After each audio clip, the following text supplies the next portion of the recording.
What is up, movie nerds? Welcome back to the Movie Nerd Jane's YouTube channel for a new episode of Movie Nerd Talk, a chill-back discussion where we talk about and the highlighted discussions of everything happening nerdy in the entertainment landscape of video games, music, books, movie news, comic books, and of course films. He is back on the podcast. He makes his awesome return. It is the great Chad Eversole, all the way from Florida. What's up, man? Hello. Awesome return it is. So let's do it. All right. So before we get into the movie nerd talk, I actually wanted to give a shout out and to highlight is director Anthony Deveney, who has a proof of concept trailer, there we go, of Der Sandman. It is out now, and I will post a link to the trailer and to the Kickstarter that is up live now as well. I watched the Der Sandman trailer. It is absolutely incredible. It's excellent. Anthony Deveney, part of the Raiders of the Lost podcast, is the proof of concept trailer is just absolutely amazing. I can't say enough. My jaw was on the floor, and we talked about it too, Chad. When I sent it to you, I was like, it's like Hollywood level stuff. I actually thought it was a film, like it was like a Hollywood film. That's how incredible it was. Oh, absolutely. I watched it again today. Kind of getting ready for our talk. Just going through some of the trailers that you sent me, and I ran across it. I was like, oh yeah, I remember this, and so I watched it and was done. I saw the Der Sandman, and I was like, oh yeah, that's right. It's the Kickstarter, and I was like, yeah, we definitely need to try to back that up if we can, because that's the concept looks awesome, and yeah, for the just a teaser trailer for it, it was amazing. I love the effects, I love the music to it, everything just was perfect. So yeah, kudos to them. Yeah, and you highlighted like some of the stuff too, like the music was epic, the freaking special effect makeup was epic, the acting, I was like, I love the like natural torch light. It's just like everything looked great. And then but no, it is the link is below for the Kickstarter. It is up live now. I believe there's 20 days left on the Kickstarter and stuff like that, so make sure you donate to that. Help Anthony Deveney and make that basically that film become a reality, because I can't wait, like I said. And then shout out to Anthony as well. Just incredible work, man. It looks awesome. But Der Sandman, the Kickstarter link is below, and I will post a trailer below as well. All right, so let's get into the movie nerd talk. So I didn't plan for this, but it was so funny. I was writing out the notes. I was structuring this episode, and it's like basically like trailers galore. It was pretty funny. I didn't mean for this, and then when I got done with the notes, I was like, oh crap, this is like trailer galore. But the movie nerd segment, we'll go ahead and get into that, which is 4 trailers we'll be talking about, and then we'll get into our main subject of the episode later. But first, so I didn't know until today, actually, when I was working on, I went back and rewatched this trailer as well, just picking up little Easter eggs, things like that. But the final trailer for Christopher Nolan's upcoming film, The Odyssey, a final trailer has dropped. And Chad, so the final trailer, I wasn't expecting it, but it dropped, of Christopher Nolan's Odyssey. What'd you think? I thought it was interesting that they didn't really show a ton of stuff. I mean, not much different than the trailers we've already seen. I think it's by design, of course. They want to keep kind of that under wraps a little bit, I think. But I mean, it looks big. It's got a great cast. I mean, I kind of think about like the little Trojan horse part, where it looks like the statue of this horse is like giving birth to these people here on the sidewalk, and they're starting to invade. I was like, yeah, that's pretty slick. I love the look of it. I thought the dialogue was a little light, maybe a little weak, but I think once again it's meant because this isn't you're not watching a movie. This is just kind of whetting the appetite kind of a thing. So that at least that was my impression of the final trailer before we get hit with the movie itself. Yeah, as far as like visually and stuff like that, obviously I'm huge all the way back to Let the Right One In of Hoyt van Hoytema doing the cinematography. It looks gorgeous. I actually preferred the trailer before this and stuff like that. I just really, and kind of like what you just said too, I kind of really respect, because I think Nolan knows that everybody's going to go see this movie, and it's a Christopher Nolan film and stuff like that, so I'm really glad that they're not really like holding it close to the chest, but I just kind of think like, yeah, people are going to go see this. It's kind of like an Avengers film. I think we'll probably get little to like teasers. Or maybe I take that back. What was it? Avengers Endgame? Didn't they only have like a minute 12 of footage of like trailers or something like that leading into Endgame, and then it ends up becoming one of the like highest grossing movies of all time? So yeah, they kept it really tight. You know, just saying like you just said, we know people are gonna go see this thing, so we're gonna make it an exciting, you know, viewing experience for them. You know, we want to keep them guessing, and I think that's kind of the thought behind this particular trailer. Nothing crazy, but enough that you say like, yeah, this is what we're expecting.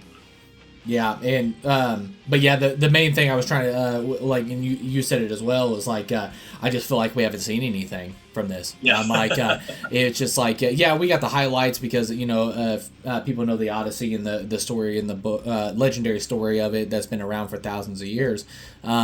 It just I just feel like we haven't seen anything in the best way possible. I was like, oh, I just can't wait. But no, a couple of things too, because I haven't read the Odyssey in 14 years. So I am going to plan to reread the book before the movie comes out. So please forgive me if I pronounce any of these names wrong. So I did love that we got a new look at the Cyclops, Polyphemus. I think that's how you say his name, Polyphemus. And I love the design that the eye socket is actually vertical instead of like horizontal like a human. So yeah, different. Yeah, wild for sure. And like, and I love like the nose was shifted as well, so that was very interesting. And then I don't know the actor's name right now, but I did find out that the guy that did the voice of Tars from Interstellar is actually going to be doing the voice of the Cyclops. So that's funny. Yeah, I love that. And then before I say this too, nothing has been like double confirmed besides obviously Tom Holland, who's and once again forgive me if I pronounce these right, Telemachus. Tom Holland's playing Telemachus. We know that. We know Matt Damon's playing Odysseus, and we know Anne Hathaway is playing Penelope. And then and I think I'm pronouncing this right, but we did find out in this trailer that Robert Pattinson is playing Antius, I think is how you pronounce it. So once again, forgive me, it's been 14 years. So, but besides that, we haven't got anything confirmed, but I think somewhat confirmed in this trailer that Charlize Theron is playing Calypso, it looks like. Okay. And the reason why I say that too is when the trailer first starts up, we have like a voice monologue of Charlize Theron saying, "What do you remember?" All that stuff is, you know, in the story of the Odyssey. Odysseus, you know, washes up on the shore and he has amnesia, and Calypso comes to his aid and all that stuff, and he stays at the island. So that makes me wonder that's how the film is going to start. Is Odysseus washing up on the shore and stuff like that, and then obviously the Battle of Troy and all that stuff. I think it's going to be flashbacks that's starting to slowly come back to him. I could be wrong, but we'll see what happens. But and then obviously, you know, it'll show his encounters on his journey back to Ithaca and stuff like that. So I thought that was cool. It's not confirmed. Once again, it's not confirmed, but I do think that Zendaya is playing Athena as well. And then also a couple of highlights from the trailer too.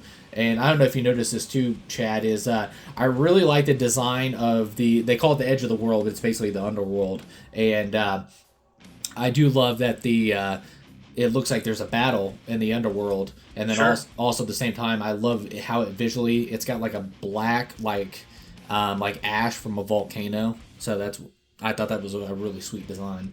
Oh yeah. I mean, as far as the visuals go, I know it's going to be amazing, and people will be losing their minds at how beautiful it's done and stuff. So we just, we got to get the dialogue and the story to go along with the visuals too. And we know the music is going to be great. I mean, it's one of those things, it's it's pretty much a sure thing. I think that it's gonna do real well and hopefully be well received. I don't know if, just based on what I've seen so far, if we've got any Oscar caliber kind of performances in it, but I think it'll be a really fun movie to see in the theaters, especially. Yeah, and then a couple other things too I thought was really funny before I get into the final part of the trailer. But I did notice that Argus, or Argos, how it's pronounced, is Odysseus' companion dog is a puppy in the trailer, and you can see it's like old and stuff like that. And screw you, Nolan. I'm like, it's so hard. If you don't know the story of the Odyssey and what Argus and stuff like that, a scene's gonna wreck me. I just know it without spoilers. But man, of course, it was cool to see Argus in there, and then also if you look, it's literally a split second.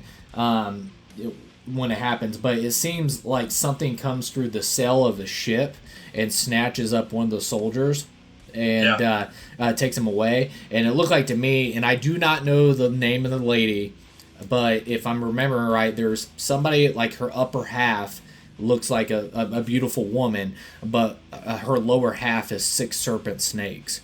So it looked like a snake head had snatched him up and stuff like that. Yeah. And once again, going back to, I think we haven't seen anything from this movie. And that's why I'm so excited, because I'm just like, that was probably a split-second tease of, oh, crap, that's probably the encounter. And I'm so sorry I'm forgetting her name. Like I said, it's been 14 years since I read it. But so, yeah, I'm very excited. And then, of course, I cracked up at the end of the trailer when they're in the cave and Matt Damon's like, I think it's sleeping, and then all of a sudden the Cyclops snatches somebody up and they all start screaming and freaking out. So funny. Yeah, not sleeping. Yeah.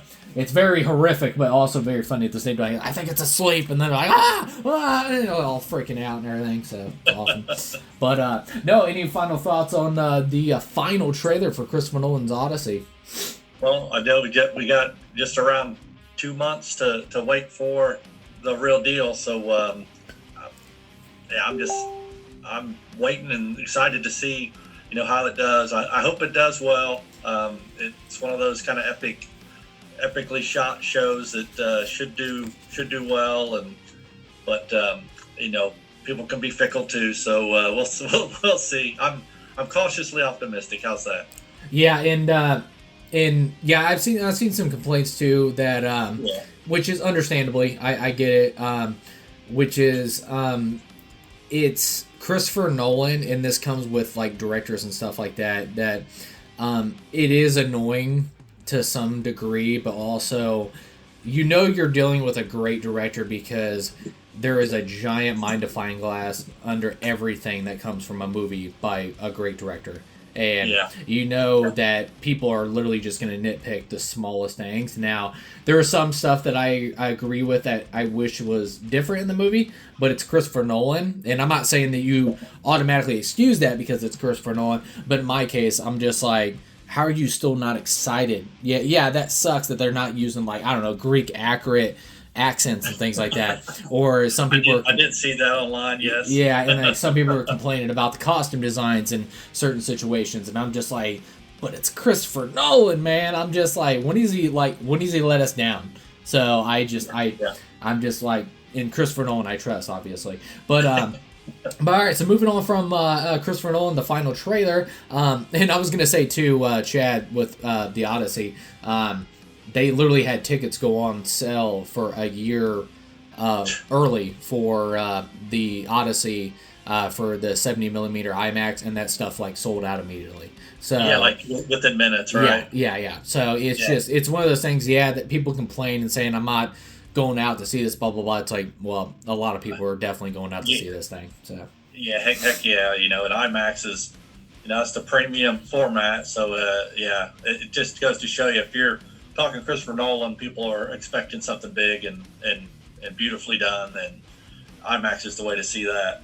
Yeah, and of course, we need move on to the next thing. Sorry, but it's of course the incredible cast. It's gonna be cinematographed by Vaniček. It's gonna be edited by Jennifer Lane, which I'm really excited. And then of course music by Ludwig Göransson, which coming off his Oscar win of Sinners and Oppenheimer. It's just like, come on, man, I'm so pumped. But all right, so moving on to this, I am a little late. The next two trailers that we're gonna talk about is I am a little late, but I had to talk about it because they're awesome. So the first one is we're 2 weeks late on it or whatever, but I still want to talk about it. Is they dropped the teaser trailer for James Watkins is CLAYFACE movie. And Chad, it's like so this teaser hits out of nowhere. I shouldn't say out of nowhere, but I know it was completed filming and all that stuff. And what's your first thoughts before I start geeking out? Well, it's one of those things that I think if they hadn't put the little DC Studios tag on it, you very easily could have mistaken it for some new body horror movie that was coming out, with awesome effects and some interesting, choices in like the design work and stuff. And you'd be like, honestly, really excited for it. You're like, that seems really cool. And then they hit you with the DC Studios logo and CLAYFACE, and you're like, oh, okay, well, this is, not your traditional kind of anti-hero, superhero kind of a thing. The feel is way different. And in my notes, I put, has that, kind of Sam Raimi, body horror, anti-hero vibe to it that just, and it worked for me. I thought the sound design was really cool just in the trailer. And, I don't want to, talk Morbius or anything like that, but I mean, it looks really good, and hopefully we didn't just see the best parts of it, but I don't think that's going to be the case. It looks like it might be the real deal as far as the Batman or Gotham City cinematic universe goes. So I'm excited for it. I really think it's going to be a good, a good introduction into, maybe getting some more Batman and some good Batman versus actual good villain, battles. So I was blown away by it. I didn't expect it. I didn't know what to expect, but then boom, when I hit it, it was all right. Yeah. not bad at all. Yeah, and with that and putting the cherry on top, I will say the best compliment to this film is this is how you do a teaser trailer. It is just like, it was so well done. It's so good. And the eerie just opening shot of him just staring at the camera and the bandages on the the bed, and just this eerie music playing, and the slow zoom in shot with these horror flashes. I was just like, wow. I was blown away. And like you said, I was like, wow, this looks awesome. And like you said, you already got to it as well, is I'm gonna guess the first time we've ever seen a body horror comic book film. Like, it's body horror mixed in the comic book film, and I love that. And obviously, I've been very excited about this movie. I was like, these villain spin-off movies, if you want to go over to Sony with Venom and Morbius and Craven, things like that. Or if you come over to DC, you have the Joker movie with Joaquin Phoenix, and then, you have the spin-off series with Penguin, things like that, which I love the Penguin series. So, me too. But I was like, oh, a CLAYFACE movie? I'm like, do we really need that for a villain? And then they said, well, Mike Flanagan's writing the script. I'm like, well, I'm sold. All right, we're good to go. So I'm sold. All right, let's get this made. And then I was bummed that Mike Flanagan wasn't directing the film. I knew he was writing it. And I knew he wasn't directing because I know he was doing the Carrie series right now, and then he's also doing the Exorcist film. So I was bummed, but getting James Watkins, who did Eden Lake and Speak No Evil, the remake of Speak No Evil, which I really enjoyed, and then Eden's Lake, you're going to want to punch something at the end of that film, but I do love that film. Seeing that he was attached to it, I was like, heck yeah. Written by Mike Flanagan. Heck yeah, I'm so excited. And then they said Rob Hardy is coming to do the cinematography in the film, which he's done Annihilation, Civil War, Men. He's doing the Supergirl movie as well, and then he did Ex Machina, which you know how much I love Ex Machina. So just incredible. I was so pumped, and I was just blown away by the trailer. And this, I don't want to say no name, but really a no name. I don't mean in an insulting way, because he looks awesome. But this Tom Rise Harry's at the lead of this, and it looks great. I know before he was casted, I know Jack O'Connell was up for the role as well, and I thought James Watkins and Jack O'Connell were going to have a reunion since Eden's Lake, but that didn't happen. But this Tom Rise Harry's coming in. I think he looks awesome. So it looks incredible. But like I said, man, this is how you do a freaking teaser. I know the practical effect makeup work. I know they said they're going as practical as possible in the film. The trippy of like his left side of his face drooping down, it's just melting away. I did see the shadow where he's actually making a weapon with his hand. So I thought that was really cool. Like I said, the body horror is in effect, and just seeing the practical effect makeup done by Mike Marino, who did the Ping one, and he also did A Different Man. Is the special effect makeup artist on this. Yeah, that's good. Yeah, so, I don't hate that, because it looks awesome. I think they definitely picked some good bits for the trailer, and I can't help but kind of in comparison to another DC villain that we saw all wrapped up in 1989's Batman with the Joker, after he's had his surgery to fix what happened to him in the big vat of toxic goo, but when he pulls his stuff off, he looks pretty normal other than the whiteness, but he ends up just slapping some makeup on, and he looks kind of like humanish. But and here, man, just as you said from the beginning, when they're kind of zooming in on that one eye kind of peering out of those bandages, and it is not going to be pretty underneath there when they take those bandages off. It's just, that it's just, there's too much trauma. You can see the blood and everything. So it's, it's just funny the comparison between the two, and how, drastically horror specific this one is, which I love. It is really a great trailer, and it's definitely got my interest peaked, and I hope that, people go see it in the theater. Yeah. I mean, it's just one of those things that they could not go, but I think people are curious enough after seeing this. And we'll see a couple more, trailers by October, of course, so when it comes out. But I think it's going to be, a big hit.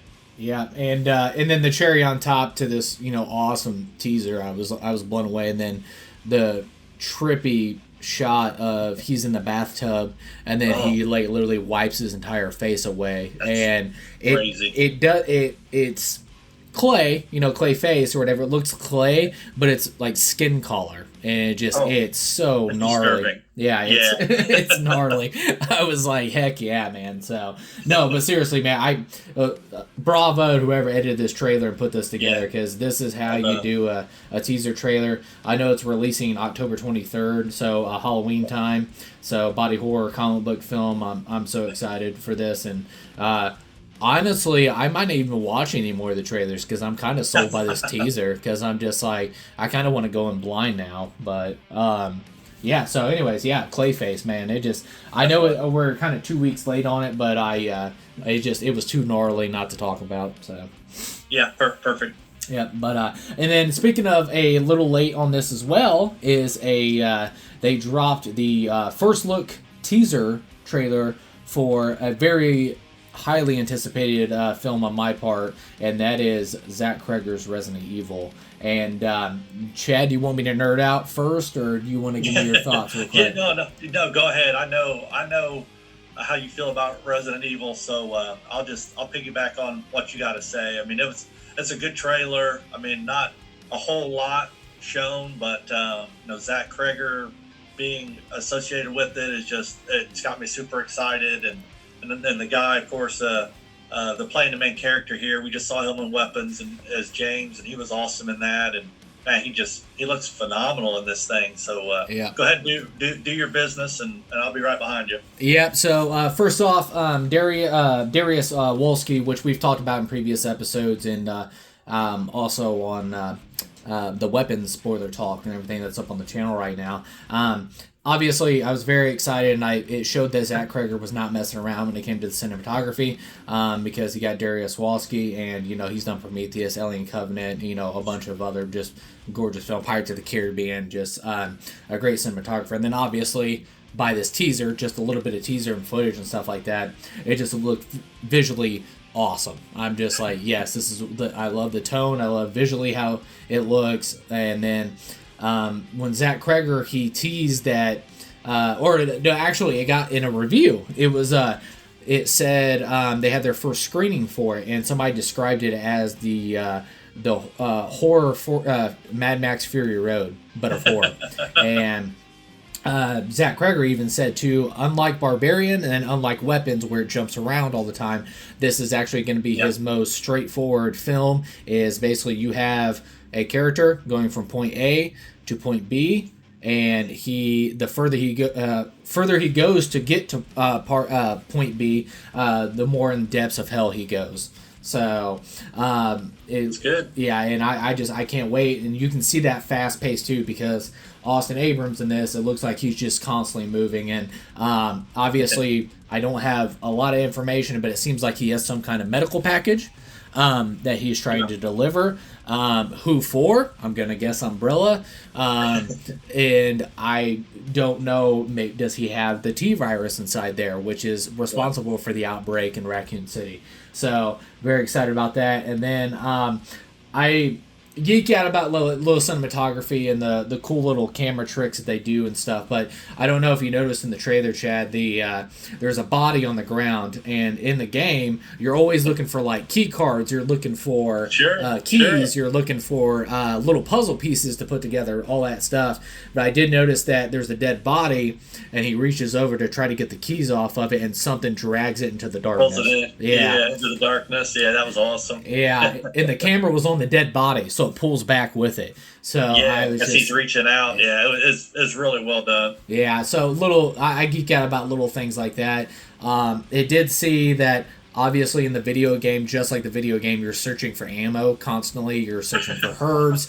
You're searching for gunpowder. Yeah, he opens up his double barrel shotgun. Yeah, and then so he doesn't have any ammo. It's pretty cool. Yeah, pretty cool callback to the game. I love that stuff. Yeah, and he's like opening the drawers and stuff, looking for stuff. I love it. And then just a quick glimpse behind him when he's actually walking through the house. You can actually see it's replicated. The green herb from the video game is like a plant on there in the background. So I thought that was really cool. But very cool.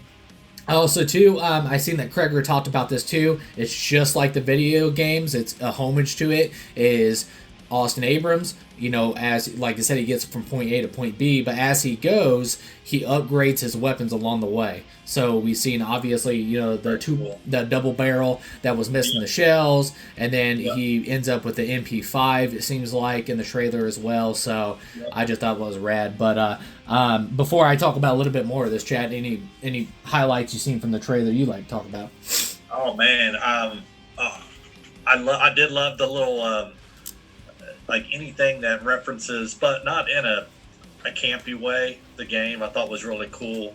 Just like you were just saying, I watch him, reaching for the keys on that body, and then it gets dragged back, and then a lot of the POV shots and things that are happening are very, first-person gaming kind of thing, but it's done in a way that isn't just, overtly, fan service, which is really nice. It's just. And that's where Zach Cregger comes in, because his mind just works differently. The idea, though, that it's more of a linear story versus what we're used to with him, with his, his threes that he's done, like with Weapons. But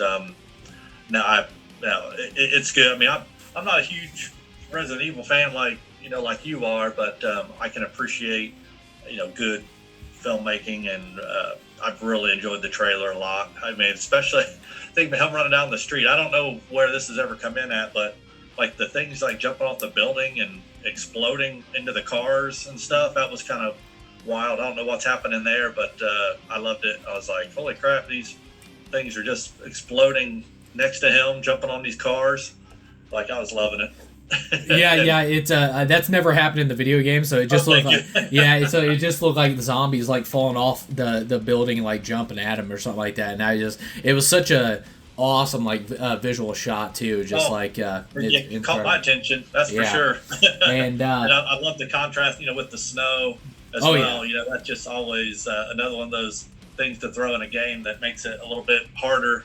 Like you're freezing and he's looking for weapons and ammunition and trying to complete his goal, and things just get worse and worse. But I love that idea though that he's really upgrading as he's going along, leveling up throughout the movie. That's really cool to kind of keep an eye on, see how he does that. And then I know Zach Cregger said too that he it won't be as much as zombie heavy, but it will be very bioweapons of what the creatures are mutated into from the T-virus and stuff like that. That's going to be very heavy in the film, which that's awesome because, I'm getting some John Carpenter like creature vibes off of it. So, but I do find it interesting. And like I said, it's only a teaser. So everybody chill out and be like, good Lord, James, you're looking way too much into this. But I'm like so excited. But there's a really interesting shot.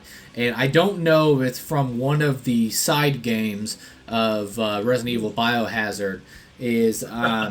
I don't know the name of the creature. I should have got that. I'm very unprofessional for the pod, but I should have looked up the creature's name. But it basically goes by zombies and basically fuses it into its body, and then uses the actual zombies, like a bunch of zombies, to help it move. So we see is that what you think is happening through that doorway? Exactly, that's what I was saying. And I was wondering, and I was like, I seen that doorway, and I seen the zombies and stuff like that. I'm like, oh, he's going for like sprinting zombies, and then all of a sudden I seen one like boom, and it was like literally its legs only coming out, and I was like, what is that? So either. It's one of two things. I think it's a creature from the Biohazard, the spin-off game, that fuses with other zombies and it helps it move around and stuff like because it's so big.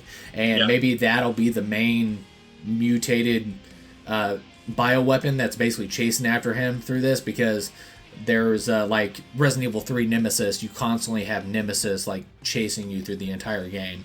And it's like the main antagonist creature that's always chasing after you. And so I don't know if he's calling tributes to that, so we'll see what happens. But the other theory was, could he be possibly doing, there was a and I know you're not going to know what this is, Chad, but there's a creature called the Lickers. And I've seen them. Okay, in the games. Yep. So there was a design that they never put into the game, but basically Lickers at one point were humans, but when they mutated, that's what they turned it into. But there was a stage between the Lickers and the humans transitioning in the mutation that they could run up walls and stuff like that. So they could latch onto the walls and stuff. So could that be what those zombies can do? Is basically they're really fast and also they can run up walls and stuff.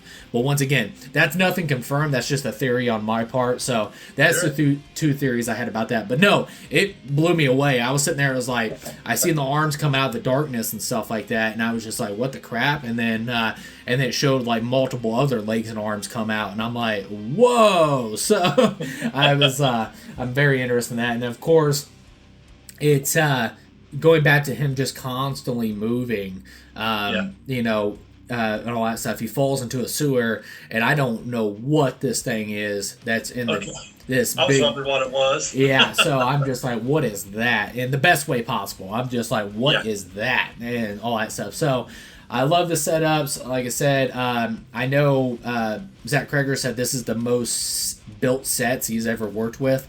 So it's going to be a bunch of different mini sets is what he said. So production design is going to be a lot higher than he said in Weapons and Barbarian, and obviously because there's going to be so much more. So we got a little glimpse of this farmhouse the sewer, a little bit of him running through Raccoon City, it seems like, with the zombies falling from the roof and things like that. But could we get the police station? Could we get an Umbrella Underground Hive Lab? Who knows? So the possibilities are endless. But as a big Resident Evil fan, it's in Zach Cregger I trust, and I was excited from the beginning when they said that he was going to be doing a Resident Evil film, and I had confidence that Zach Cregger handling this property from the beginning. I had the confidence, and like I said, that confidence is stronger than ever because I think he's going to create something very special with this. So very excited. I agree. So, any final thoughts before we move on? No, the big thing in the sewer I thought was the Baron from Dune. Yeah, it's a lot of people. I'm like, what am I looking at? Why is he there?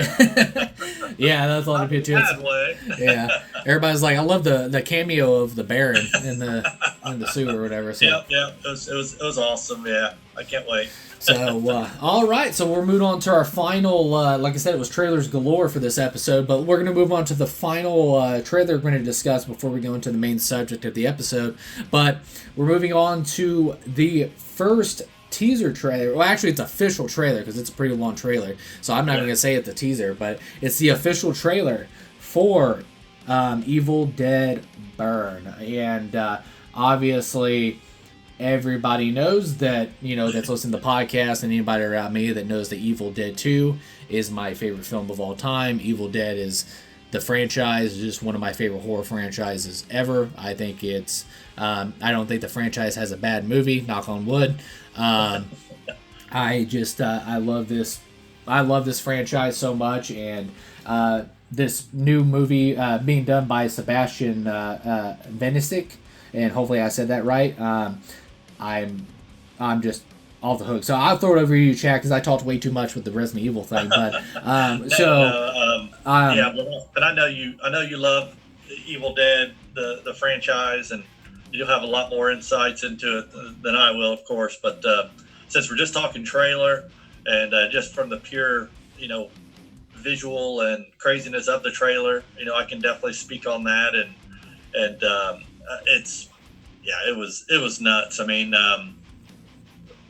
as far as a new addition to the Evil Dead universe, by adding this after we saw Evil Dead Rise, which I really did enjoy that, and the the story behind it, the effects and stuff, of course, are awesome. We get more of the kind of the shaky cam through the woods thing, which is a specialty of Sam, and I love the look of it.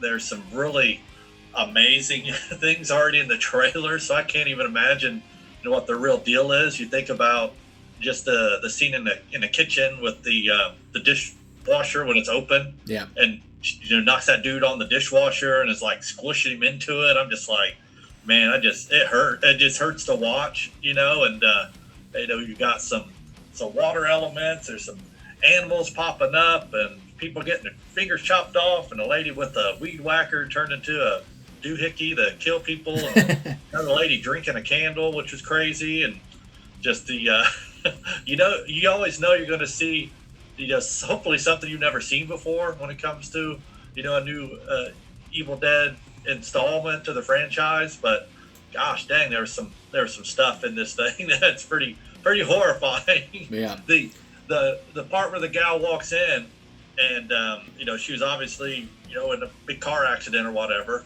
and she just says, "We found you." I mean, that's like the creepiest intro to a trailer that I've seen in a long time. I was like, dang. She pulls the darn headrest out of her face. I was like, good gravy. But I mean, it looks very good. I mean, it obviously is story driven. It looks like they're doing a good job with some like home movies they're watching, and everybody's getting super emotional. And I think it's one of those things that where the emotions are what kind of let things in, whether it's good or bad or whatever. And I think that's kind of what's happening here. These people are opening themselves up to this kind of a thing because something obviously tragic has happened, and they're kind of letting it take them over. And and make them do horrible things, which we definitely see that in the trailer. So, yeah, it looks great. I think it's going to be bonkers. So, you know what, we'll go ahead and get your thoughts on it, and see how it's going to work in the Evil Dead universe for you. Yeah, and like I said before too, it was Sébastien Vaniček. He's a French filmmaker, and he did his film before this is it's called Infested. It's a great, cool little horror film. So definitely check that out, so you can get in like the vibes of what you're going to get with Evil Dead Burn. And it's really cool too, because like Sam Raimi, the same thing he did with Lee Cronin, who just came out with the Mummy film, and then he did Evil Dead Rise. It's really cool that he found these filmmakers and like makes them make their own voices heard in the franchise of obviously an existing IP already, and put their own touch on it. So it's very rad. And then in the trailer, you already got to it as well, as there was actually a red band trailer that released, and there was also a green band trailer. And obviously I'll get to the brutalness of the red band trailer, but the green band trailer, it seems like there was a funeral, and then they're at this dinner table, and it seems like the mom and the dad lost their son, and obviously it seems that the main antagonist of the film is the and I forget the actress's name. Is it Suyela Yagoop? I think is how you say it. Apologies if I messed that up. But it seems like she was the wife, and then they were like, so why don't we have your ring on? Why did you pawn it or all that stuff? And then all of a sudden the dad's like, he's like, no, he's like, I'm always thinking about him, up there, and he was like, oh no, he's down there, and like points down on the table and stuff like that. So obviously it seems like the Deadites are already doing their thing, and it's very disturbing. So I'm just like, here we go. But no, like you said too, it's we had it with the 2013 Evil Dead, a drug addict, and she's trying to recover and stuff like that. And then of course in Evil Dead Rise, you have a family that the kids don't have a father, and the mother is a single mother, and it goes after that. And it just seems like any kind of loopholes that the Book of the Dead and the Necronomicon, and of course the Kandarian demons and things like that to get in, it just basically it's the pain in a family, and it feeds off that. So exactly. So that was really cool. But no, it's brutal, because like you said, the headrest of the car sticking out of her jaw, and it just like, I love the sound design when she like presses on it. It's like, and it just like falls out, and it's horrifying. And what a way to start the trailer too, because like her fingers and stuff are missing, and it's like dripping blood, and I was just like, I would have not let her in the door. And so I just it was nuts. And then of course, I don't know what you call this, I don't know the filmmaking term of the shot, but in the middle of the trailer, a girl gets her head smashed into the mirror, but it zooms in, and then it inverts and then comes out as well. Good. Yeah, it's a beautiful shot. And then I love the shot that somebody gets grabbed by the head, and then the camera turns, and you realize that the Deadite is on the roof. Or the ceiling, I mean. And it's actually, pulling them up, and I was like, man, that's rad. And then you got to it too, the freaking hot candle wax shot or whatever. She's like, to your perfect family, and I was like, good lord. And then, boys and girls, this is why when you load a dishwasher, you always put the knives down and the forks. And now you know why, and you will never forget after you watch that clip, because man, I was like, good lord. I was like, and then the Deadites, man, they're dickheads. They feed off pain. Yeah. And she's like sitting there laughing and everything else, like pressing him down. And then you see the actual dishwasher door like break off the hinges. And then it hits again. I was like, oh man. So it's pretty rad. But Chad, I think we talked about this in our privately and stuff like that when we were talking about the trailer earlier this week. And I do not know, but could we have possibly got a tease that Jessica, for the people that have seen Evil Dead Rise, could we have possibly got a tease of Jessica at the end of Evil Dead Rise possibly making an appearance at the beginning of this film? So. Definitely, yeah. I mean, that's what it looks like to me. I mean, honestly, you know, and I've got the trailer kind of running in a loop as we're talking, just so I can, you know, keep my head fresh. And that part just went by. The one that causes the accident at the beginning, that obviously, you know, puts that headrest in that gal's head. There's definitely a figure, a female, long blonde hair, white outfit, dirty, kind of looks just like she does in the beginning on the lake there in Evil Dead Rise. So I don't know. I mean, I guess stranger things have happened. Oh yeah, and like I said, I think that'd be really cool because, you know, the Fede Alvarez, the 2013 version and stuff like that, it was teased that could possibly be in the same world as Ash, but you know, it was never confirmed and all that stuff. It was teased in the post credits as well. But and that brings me to my final thing is, and once again, this is James just reaching and nerding out about the Evil Dead trailer. I could be totally way off, but we know in Army of Darkness, you know, and speaking of Army of Darkness, I forgot to say at the beginning of this discussion is the reason why, you know, Evil Dead is so special to me as well is because that was actually the spark of me and yours, like, close relationship. But yeah, we're family members and stuff like that, but you're like my best friend, and it sparked our relationship because Army of Darkness was the first film you ever let me borrow. So yeah, I had a lot of films, and it was that was always been a passion of mine. I love films, and you know, there's nothing like escaping to a good movie, and yeah, when you came along, it was nice. I you know, never really had anybody, you know, share my interest in film like that, so it was a nice thing to have somebody to bounce things off of and make fun of movies over and stuff like that. So it was always a fun time. We got together just kind of goofing on terrible movies and talking about good movies. So it was a good time. Yeah. Who would have thought, you know, 30 years later we still be doing it.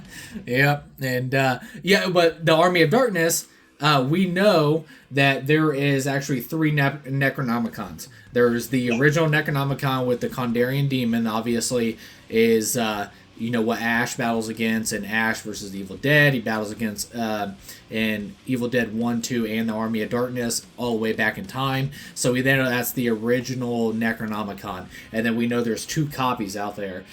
Evil Dead 2013, we know that was one of the copies that they found, which it had the demon inside that was called the Taker of Souls. And then, of course, we have Evil Dead Rise is the other copy, which will be the final 3rd book that was found in that bank vault that was hidden by the priest and stuff like that. So right. I noticed in this trailer that they talk about the Book of the Dead, but it seems like the girl is reading from what seems to be like a handmade, because it didn't look like flesh on the cover, because the covers are actually made of human flesh and inked in human blood. So it didn't look like it was actually made of flesh or anything else. It actually looked like a journal that they, at some point, this, I don't know, historian, or how you want to say that, has at some point come across these books, and he's basically copied it down into this journal, which obviously we know the famous, where it calls the Deadites and gives them permission to come into from the mirror dimension and come into the actual Earth world and stuff like that to possess people. So it's very interesting. Now, once again, I could be wrong, but from the little bits I've seen of the outside cover of the book, it doesn't look like one of the Necronomicons. It looks like a journal that somebody had actually just copied of what was in these Book of the Dead or whatever copies out there. So what'd you think of that, Chad, if that's possibly the case? Yeah, definitely. Like I said, I'm watching it looping as we're chatting and stuff, and I've seen it a few times pop up now, and it's like, I think they definitely draw your attention to it in the respect that they want you to believe that it is, like just in the trailer, but it definitely does not have that look to it. It feels hand-drawn, handmade, like just different, you know, not 100% authentic. I think it's almost a cheap copy, or, you know, somebody saw it, like she's looking at it right now on the trailer, you know, and it shows her like touching it and feeling it, even like, oh, this is weird, but I don't think weird enough for it to be the real thing. Yeah. But and it looks like you said, it looks like a journal. It's got like a little leather-ish looking kind of strap, just kind of holding it together. Not like anything secure like the Necronomicon should have. Yeah. So it seems like there's something there, and don't get me wrong, it could be a point too where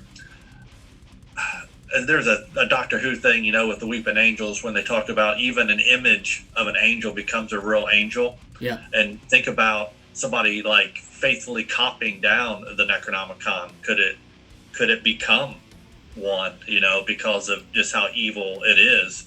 Could it actually be used to, summon these deadites? So, so like I said, that's just something I had in the back of my head. Yeah. That's I'm glad you said that, because that's exactly what I was gonna capitalize on is what.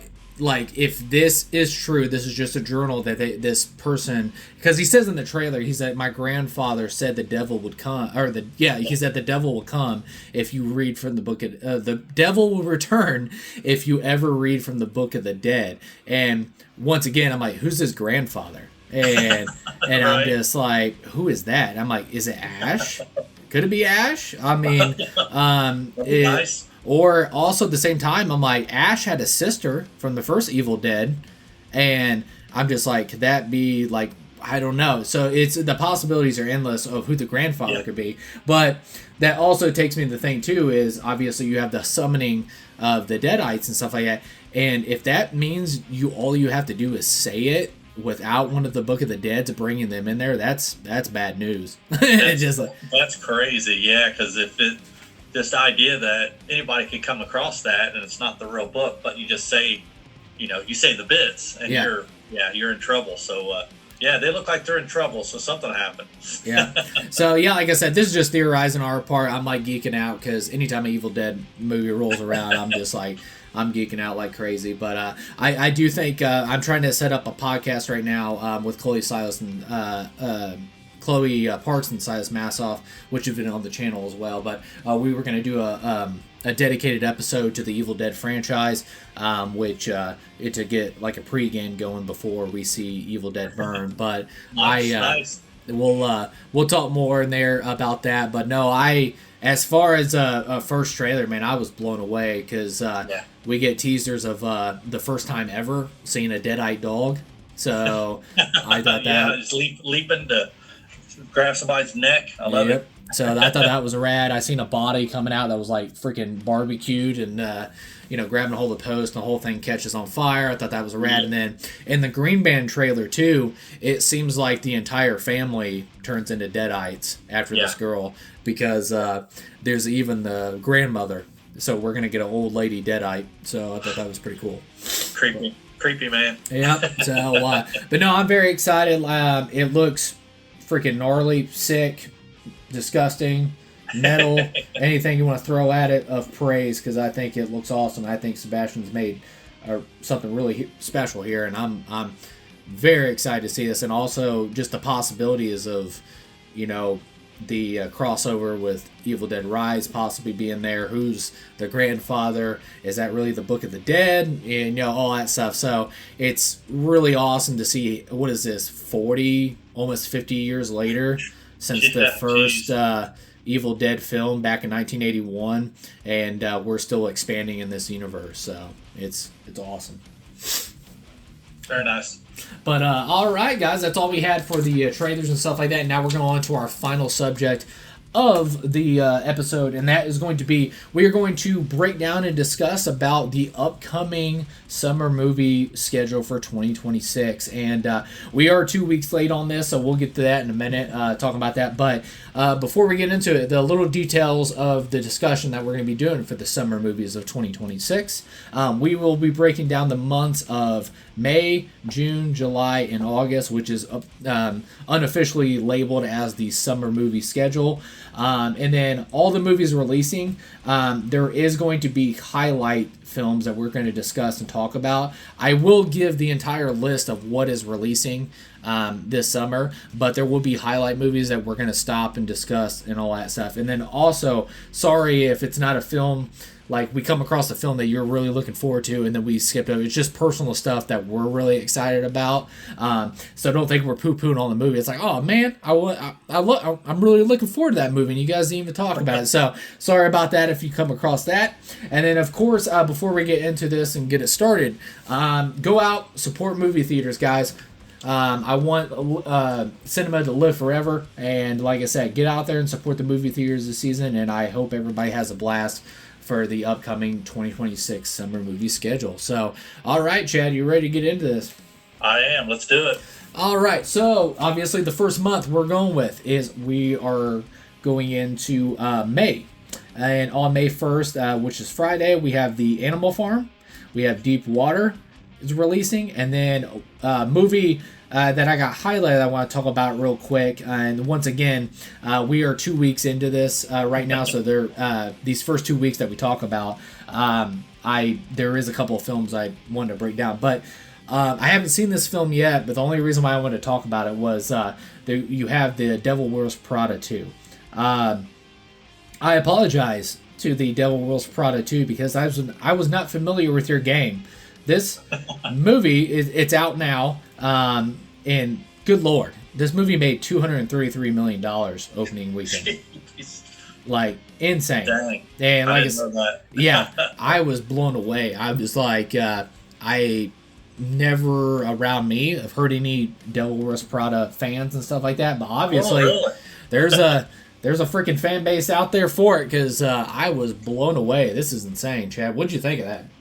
Well, the fact that it's been I think literally 20 years since the other one came out, and all the original cast people are there, and they all look great, and I've heard really good things about the movie, but I saw the original one a long time ago, and I never really said to myself it needs a sequel, but somebody did somewhere in some ivory tower in Hollywood, and it made $230 million.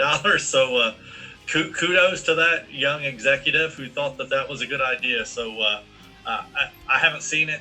I don't have any desire to see it. I might watch it when it comes streaming, but in this case, it's not something I need to see in the theater. Yeah. Devil Wears Prada 2. There's nothing about it that it'd be like watching Sex and the City movie in the big screen. It just it doesn't interest me very, very much at all. Yeah, and like I said, like Chad said too, I have no interest to go see this, but I'm not trying to poo-poo on it. I'm like, right, it's exactly. But obviously there's an audience there for it, so it doesn't matter if we don't go see it, because there's a man. That's unreal. Yeah, man. I was like, holy crap. So we're recording this on Friday, on May 8th right now, and it's very curious. I want to see what its second weekend looks like, because it could be not a very big drop. I don't know. Yeah, it's already surprised the heck out of me. Yeah, and I mean, this freaking thing could pass $500 million if it keeps at this pace. So, that's crazy. You don't go there. Yeah, it's nuts. I'm like $233 million. I was like, holy cow, man, and. Because I seen the budget on this thing was $100 million at the beginning before it released, and I was like, $100 million? Jeez. And really? I was like, are they insane? And then obviously I'm the one that's insane, because it just made its money back in the opening weekend. So that's crazy. Wow. Man. Yeah, but, I'm blown away. I had no idea. I hadn't followed it at all. Yeah. So, and then the next film we're going to go on to, it's another film that we wanted to highlight. And I was going to give like a really quick short review on it, in that because I have seen this film, and it was one of my most anticipated films of the year, and that was Damian McCarthy's Hokum. I really enjoyed Hokum. I really, really like this. I don't think it's better than Oddity, but I really, really enjoyed it. I think he did an incredible job, which doesn't work for everybody. Is he did a lot of, I call it the Jack in the Box scares. Is basically like you're turning that crank and you know that Jack in the Box is going to pop out and scare you, but it still gets you every time it pops out of the box. And he did a lot of that in this film and stuff like that. So, but once again, like I said, I think it's really, really solid. I think Damien McCartney, I think he's a special voice in the horror genre, and I loved it because it was an original film. I thought a lot of cool twists and stuff with this, and without spoilers, obviously. And then same thing with Oddity. I just went in with a different mind frame in a good way. He twisted it in a different direction and stuff that I wasn't expecting, and I really dug it. I know a lot of people think it's like maybe a little too slow paced, but like I said, I like slow paced films. But no, I really enjoyed it, and I think Adam Scott, I think he did a really good job, and I think I really want to see him in more horror stuff. Because what was the Christmas one called that he did? Was it Krampus? No. Did he do? Was he in Krampus? I think it was Krampus. He was the dad, and yeah, I remember that because that's what it was exactly because because I remember it like terrorizing them outside the window and stuff. Yeah, it was Krampus. That was a good cast. Yeah, I agree, and I had a lot of fun with that movie, and Adam Scott was great in it, and I think he's got some cool like comedy horror chops, and definitely. He was awesome in this film, and he's a dickhead. Like his character, like I was like, I want to punch this guy in the face, but Damien McCarthy does such a good job writing the character because without spoilers, like the development of the character in the end, I was like, I'm like, at the beginning, I was like, there's no way I'm going to root for this guy. This dude's a dick. And then by the end, I was like, I was rooting for the guy. So it was awesome.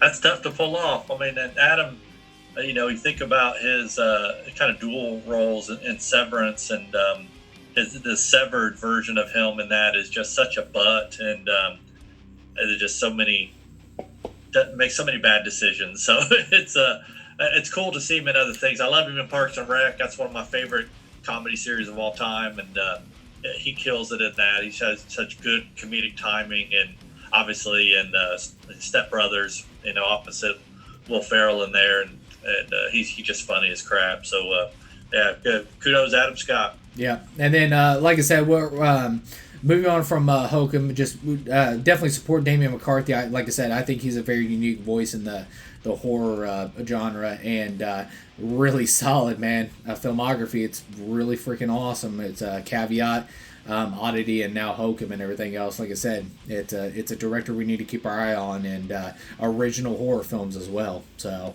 like I said, it's awesome. But all right, so the next film releasing is Omaha, and then it's not a highlight movie, but there is a movie called One Spoon of Chocolate, and this is actually the movie that was from RZA from the Wu-Tang Clan, and it was actually produced by Quentin Tarantino, starring Shamik Moore. It looks bonkers, kind of obviously Quentin Tarantino-esque, and it looks pretty fun. It reminds me of like The Man with the Iron Fist. Like it's so bad in the best way possible, and I can't wait to watch it. So there's that, and then you have American Dream, a re-release of American Dream.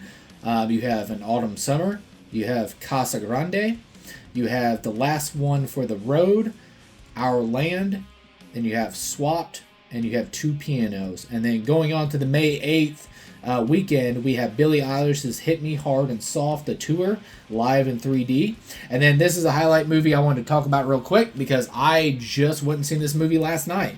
And that is Mortal Kombat 2. And I went and seen Mortal Kombat 2. I was not a big fan of the first Mortal Kombat. And they're like, well, why'd you go see it? And I'm like, well, it's going to be an IMAX, so it can't be that bad. No, it's bad. It's bad.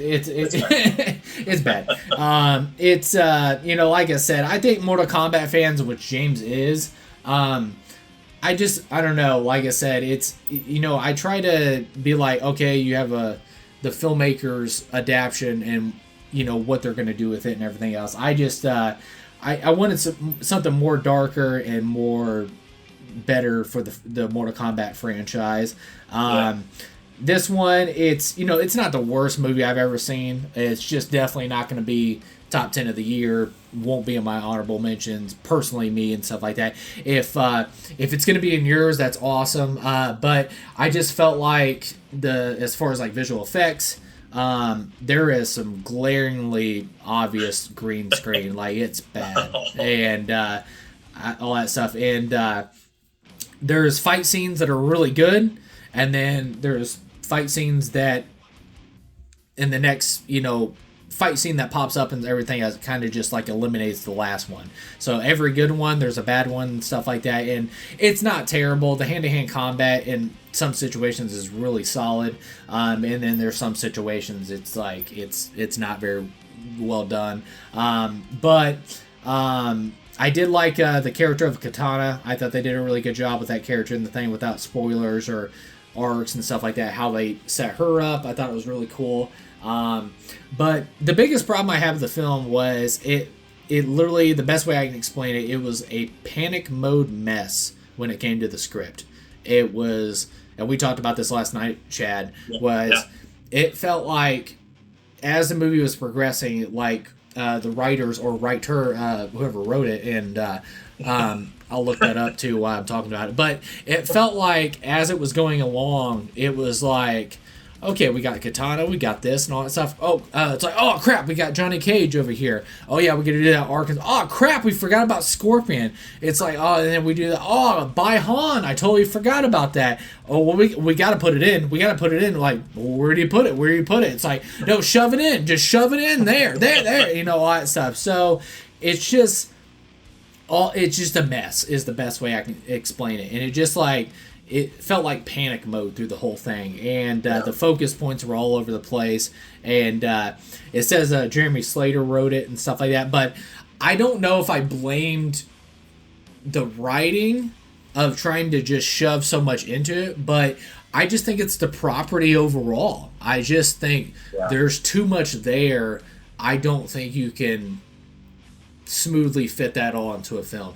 Now, if they did a Mortal Kombat like a good like choreographed season like a series or something, I think you can I think you can flesh that out, and these characters can be developed, and you care for them and stuff like that. But there's like characters in this that die that I could give a less crap about because there's just no build up for them and stuff like that. And then the ones you do have build up for, which I think they did a good job, was with Katana. Like I said, I think they did a really good job with that, but everybody else was just bad. And like I said, do I blame the mess in the script? I just think it's overloaded, overstuffed, and like I said, the best way I can explain it, I thought it was a panic mode mess when it came to the entire structure of the film. So. Well, it's tough. I mean, when your source material is what it is, I know that makes it hard, but if you say you took like a Bloodsport model and but did it as Mortal Kombat and had it more grounded and less hokey with effects and stuff, but just more fighting, I think that could be cool. And obviously doing it as a series would be the way to go. You develop the characters a little bit more, and you get one big battle per episode kind of thing. I mean, I'm digging that. I think that could be actually pretty cool. Yeah. Well, it was so tonally all over the place as well. It's just like it was trying to be serious at one moment, and then cartoonish, like Saturday morning cartoon comedy. It was just, I'm like, what is the tone of this? Like, what are they going for? There's just no identity to the film. And, honestly, I'm a bigger Mortal Kombat fan than I am a Street Fighter fan. But seeing the Street Fighter trailer, it seems like they know that it's ridiculous, and they're running with that. They better know it's ridiculous. Yeah, and I applaud that. Yeah, and I applaud that. I even seen in the trailer that in the Street Fighter trailer that oh crap, what's that character's name? The one that like it's famous in the video game, like he's kicking the front of the car and like the bumper falls off and man. Yeah, it's gonna drive me nuts now. Is it Ken? He's got the blonde hair and the flat top. Yeah. Or is it not Ken. That's Cody Rhodes. The guy in the camouflage pants guy. Is that him? No, that's freaking Cody Rhodes. Whatever, not him. What's that flat top guy's name? Dang it! No, go ahead. But yeah, I was trying to look up the freaking character's name. Where the freaking intermittent database? So, anyways, just back to Mortal Kombat. Like I said, I just thought it was a mess and all that stuff. But once again, that's just coming from me. Like I said, if you're a Mortal Kombat fan, I think there is stuff that you'll get from this. It is entertaining in some aspects. It just depends on what you're looking for. But for me, it was just disappointing. It's kind of, I felt like the first one. There is highlights just like the first one. I think the first one, how they did freaking Sub-Zero was phenomenal. And then look who played him. Yeah, and it's that's a highlight of the film, but the rest of it is just a mess and bad. But like in this one, like I said, I think the Katana character is awesome, and pretty much everything else is kind of a mess. So it's kind of a repeat of the same thing. But that's just coming from one person. That's just coming from me personally. But I did see it had like an audience score of like 91%, so it seems like people are really enjoying it, so that's good for them.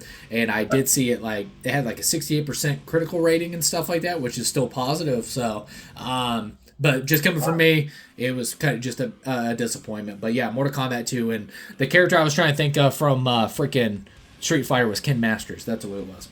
Okay.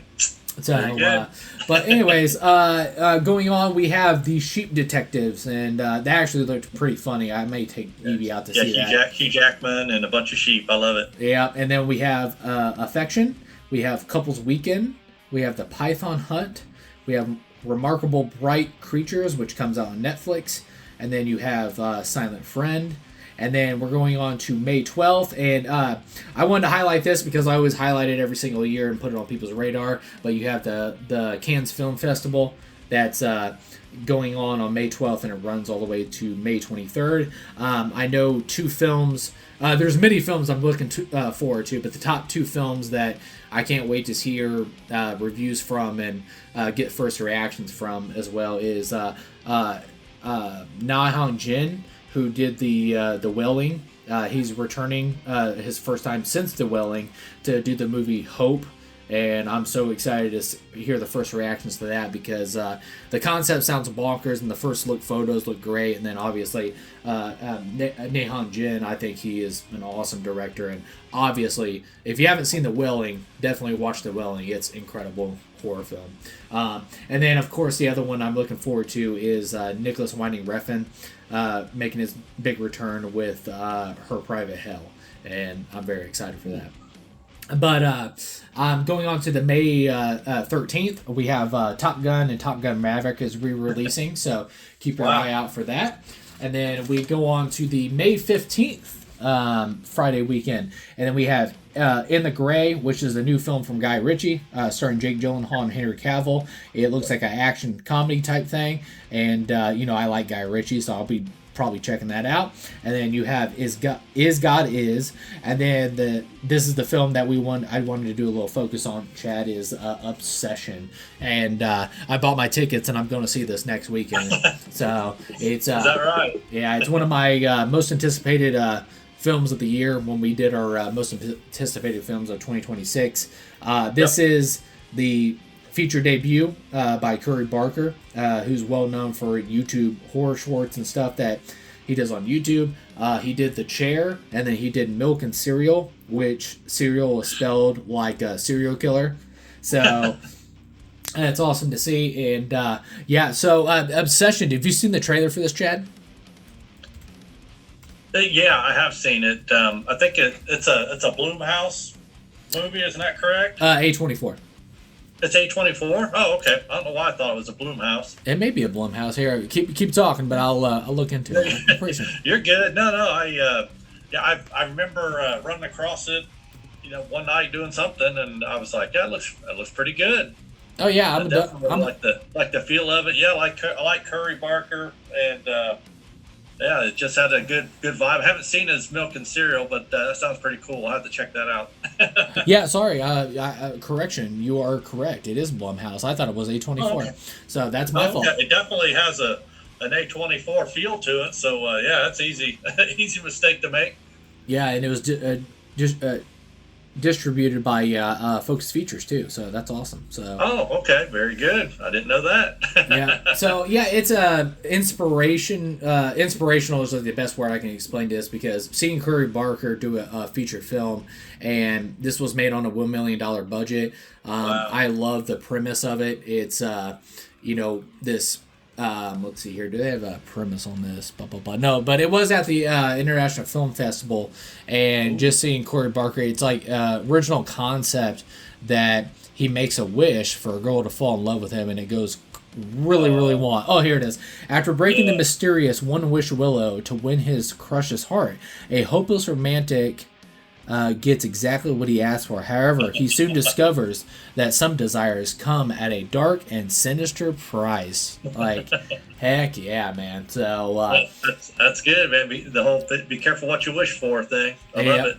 And it's got a 97% right now critical reception. It's got a 4 out of 5 on Letterboxd from the audience and stuff like that. So I'm really loving the reviews I'm hearing about it, and I'm so excited. And like I said, going back to that word of inspirational, like seeing Corey Barker do this film and made on a $1 million budget is just like, it's the coolest thing ever, man. I'm so excited. And I tell you what, man, freaking horror, man, in the last 5 years is just thriving. I think it's dominating. So I agree. Well, another YouTube person like Markiplier, putting their money where their mouth is, making a full length movie and kicking butt. So it's very cool to see. Yeah, and we made on a $1 million budget. It's looking at a $10 million opening weekend. So it's just like it's so cool, man. I love it. Awesome. And then what was it?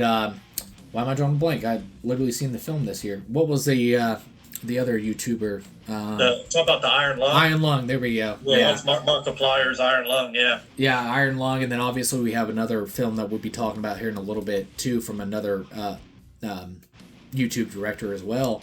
And I don't want to say YouTube director; they're filmmakers. They're filmmakers. Yeah, I get you though. yeah, they're filmmakers at the end of the day. So it's just so cool, man. Because like I said, the Racker brothers with Bring Her Back and Talk to Me, and then Iron Lung. Now you have freaking The Back Rooms, freaking Obsession. I'm just like, it's so cool, man. I know I keep repeating it, but it's just like the coolest thing ever to see this. Nice. Yeah, it's very cool to see. Absolutely. Yeah, and then shout out to Curry Barker, man, because I just seen the news too that he's actually going to be directing the.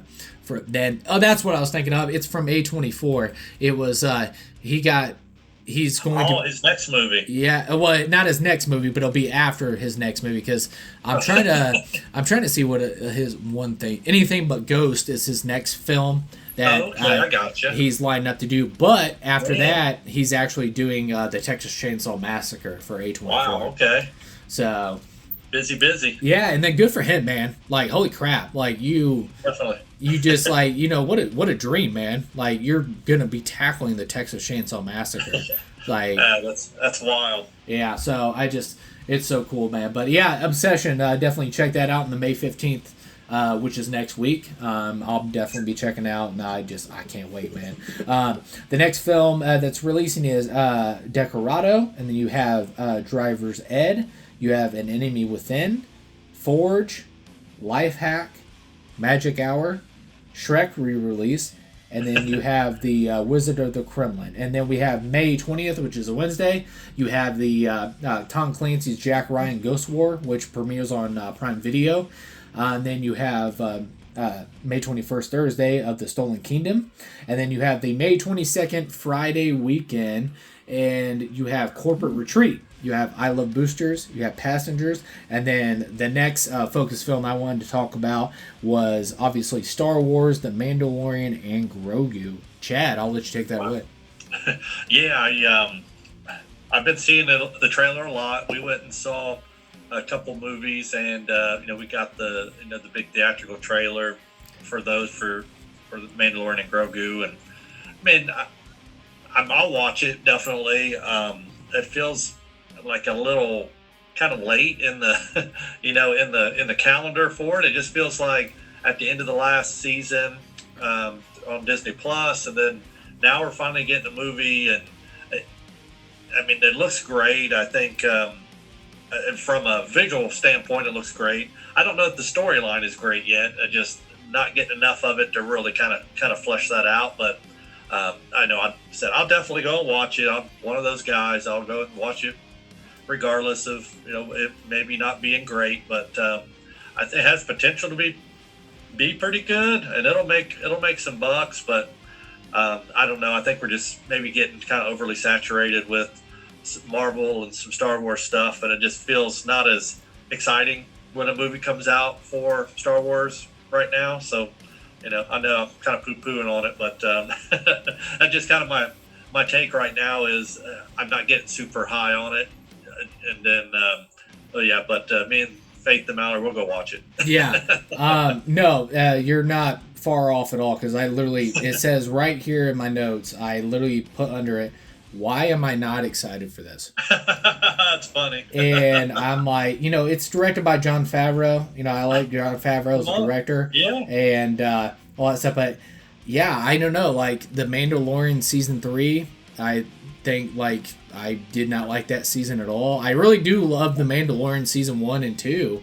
I really love those seasons and all that stuff. But you started to see, is this starting to veer away of what made it so special at the beginning? And I gotta say, man, I understand it's a Star Wars film and stuff like that, but given the budgets that they put into these film and visually, the same studio that brings you the Avatar films, I don't know, man. This looks like a Disney Plus movie.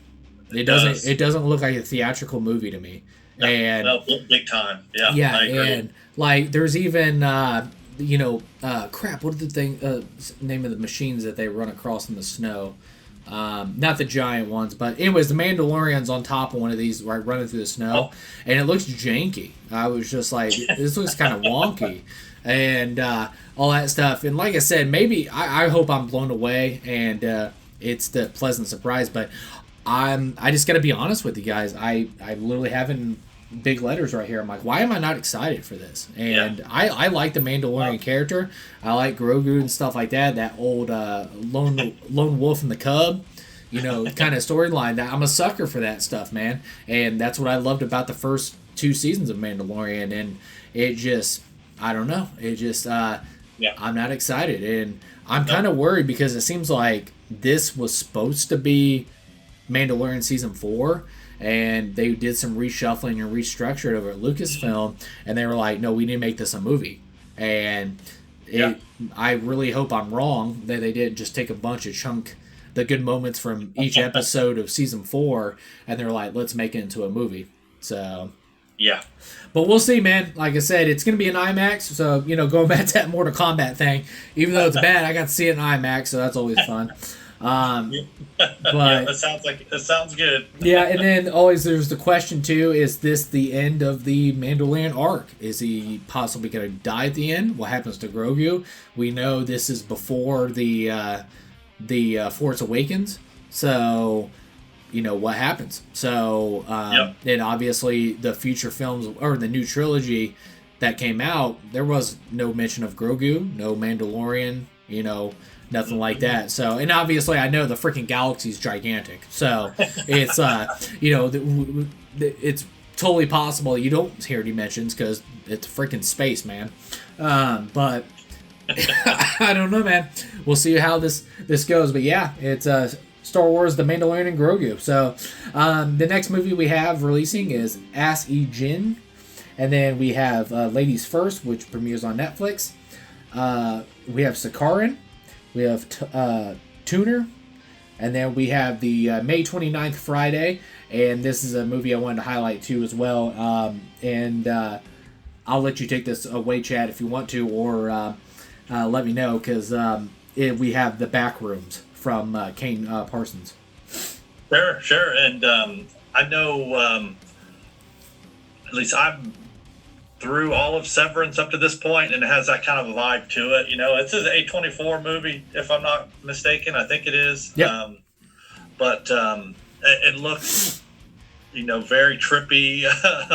The whole concept behind it, and one of the folks that are in it too is in Shrinking, which I'm watching on Apple TV right now too. The gal that's in it, she's fantastic. But a really cool cast of characters. But it's about a therapist's patient disappears into a dimension beyond reality. So I mean, make of that what you will. But it's all a lot of practical sets and things that I love. About good movie making is that the actors and actresses, they feel that practicality of real sets and real props and things, and it has a really just a different vibe to it, just because this is all really happening to them. And so far the trailer's not showing a ton, other than kind of like a psychological kind of thriller thing, but it looks visually really cool and very simple at the same time, which is great. So it lets the performances of the actors, really shine in it. So I mean, it looks crazy, in the best possible way. So that's what I'm definitely excited about. I think it could be a really fun time for sure. Yeah, it's this is crazy. Going back to Sam Raimi, who made The Evil Dead when he was 20 years old. We have director Ken Parsons making his first featured film at 20 years old. Like, it's crazy, man. So, good for him, man. And it's crazy. And then it's the Backrooms. It was actually based off the web series that Parsons created himself, and it's just creepy as balls, man. Because, like I said, it's an endless maze of rooms, and the further and further, and it's mind trippy. It's psychological horror, but also at the same time too the horrors that you get further and further into this thing. And like I said, and Chiwetel Ejiofor says in the trailer, he's like, it's endless in there, and that's terrifying. So, there's nothing worse than a bottomless pit, an endless maze. Now I've seen some, it's like some found footage kind of scenes in it, which, it's like, who's watching this stuff? You're seeing kind of some security footage thing, what's happening. It's definitely something that they're going to keep you guessing up until you walk in there and watch it, which I'm perfectly fine with. I say, keep those secrets, and then let the audience discover them, on the day. So I'm cool with that. Yeah. And why am I drawing a blank? I suck, man. What is going on? I always mess her name up too. I freaking suck. Saying her is Renat Reensieve. The worst person in the world, and then of course she just did Sentimental Value. And, she was also in Sentimental Value. And she's in this as well, and I think she's one of the top 5 actresses working today. She's just incredible. And then I didn't know this because, like I said, I'm going in, I wouldn't say blind because I know the property and the web series and stuff like that he did before this, but I am trying to just go in like no trailers and stuff like that because I'm familiar with the property, so I'm going to be seeing it anyways because I'm so excited about it. But I didn't know that Mark Duplass was in this, and he's from the Creep tapes and did the Creep films. So I thought that was pretty cool. I was like, oh crap, I didn't know he was in this. And obviously he played the dickhead Targaryen guy from Night of the Seven Kingdoms. Finn Bennett, he's in it as well. So the cast looks great. So I'm like, I'm excited for the film no matter what. But the cast looks really freaking solid, man. So I'm really excited, and I've already got my tickets bought for that as well. So I'll be seeing it at the end of the month. So I'm excited, and just like I said, going back to that word inspirational, man. Ken Parsons, man, good for him. Like 20 years old, that's crazy. So it's awesome. Yep. So, but all right, moving on from the back rooms, we have coming out is The Breadwinner. We have Pressure. We have Tuner. The Current. And then a movie I wanted to highlight on my behalf, Chad. It's called The Last Viking. And I was breaking down a list, and we were, developing and structuring this episode. I was like, I had no idea that Andrews Thomas Jensen had a new film coming out this year. And Andrews Thomas Jensen, he's done Men and Chicken. He has the Green was it the Green Butchers? That's what it was, and then the Flickering Lights, and then the film I keep telling you to watch because it's so good. Which all these have Mads Mikkelsen and Nikolai Lekas are all in all these films with him. So they're working relationship. But anyways, the most recent film that he did, and I want everybody to go watch it. It's so good. It's got Mads Mikkelsen in it, and like I said, Nikolai Lekas is in it as well. It's called Riders of Justice. Watch it. It's so good. I thought you were going to say Dust Bunny. Yeah. Because you just did that one. Yeah, Dust Bunny's awesome too, but that's a completely different director. But Anders Thomas Jensen has a new movie coming out. I'm so excited. The Last Viking. I watched the trailer too because I was like, is there a trailer out for this? And then I went to go look the trailer up and it says released 2 days ago. And I was like, heck yeah. So, wow. Yeah, so I watched the trailer. It looks so freaking hilarious to me.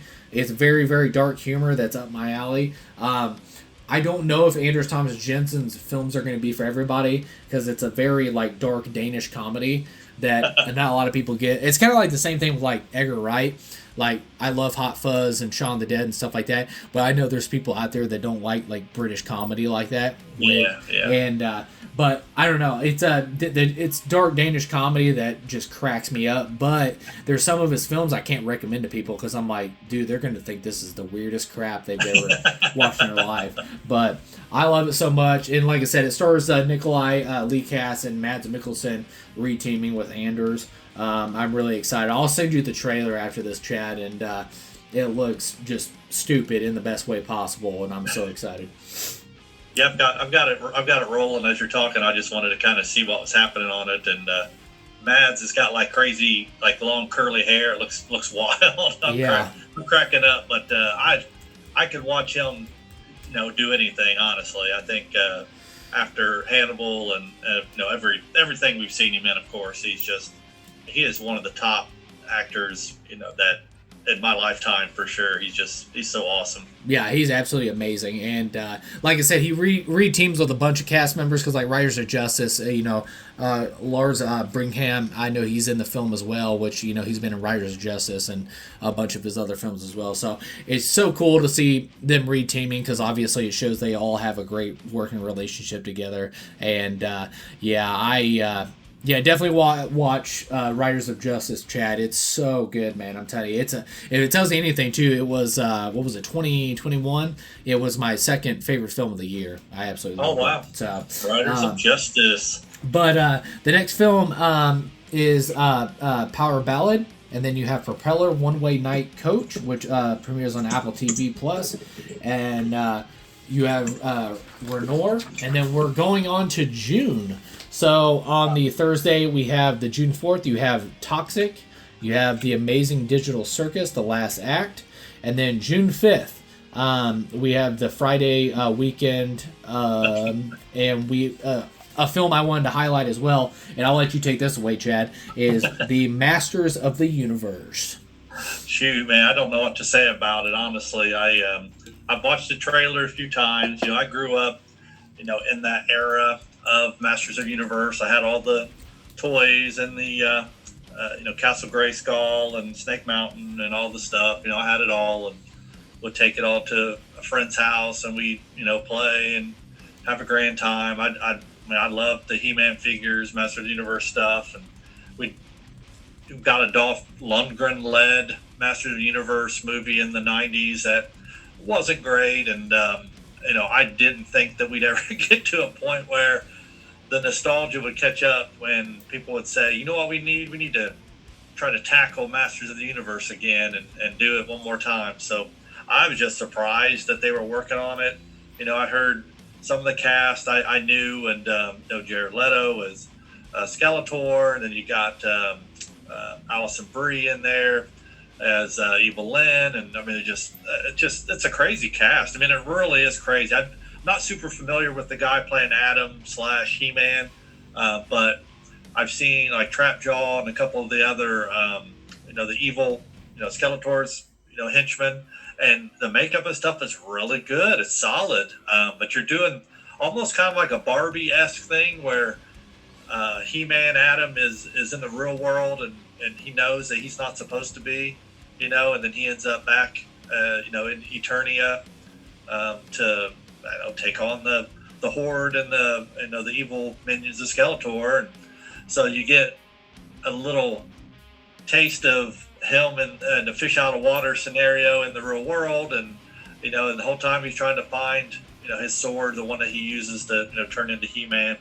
But they've shown a lot of the trailer. And some of the set pieces are kind of all right. It looks like some decent makeup stuff, which is cool. But I just don't know what to think about it.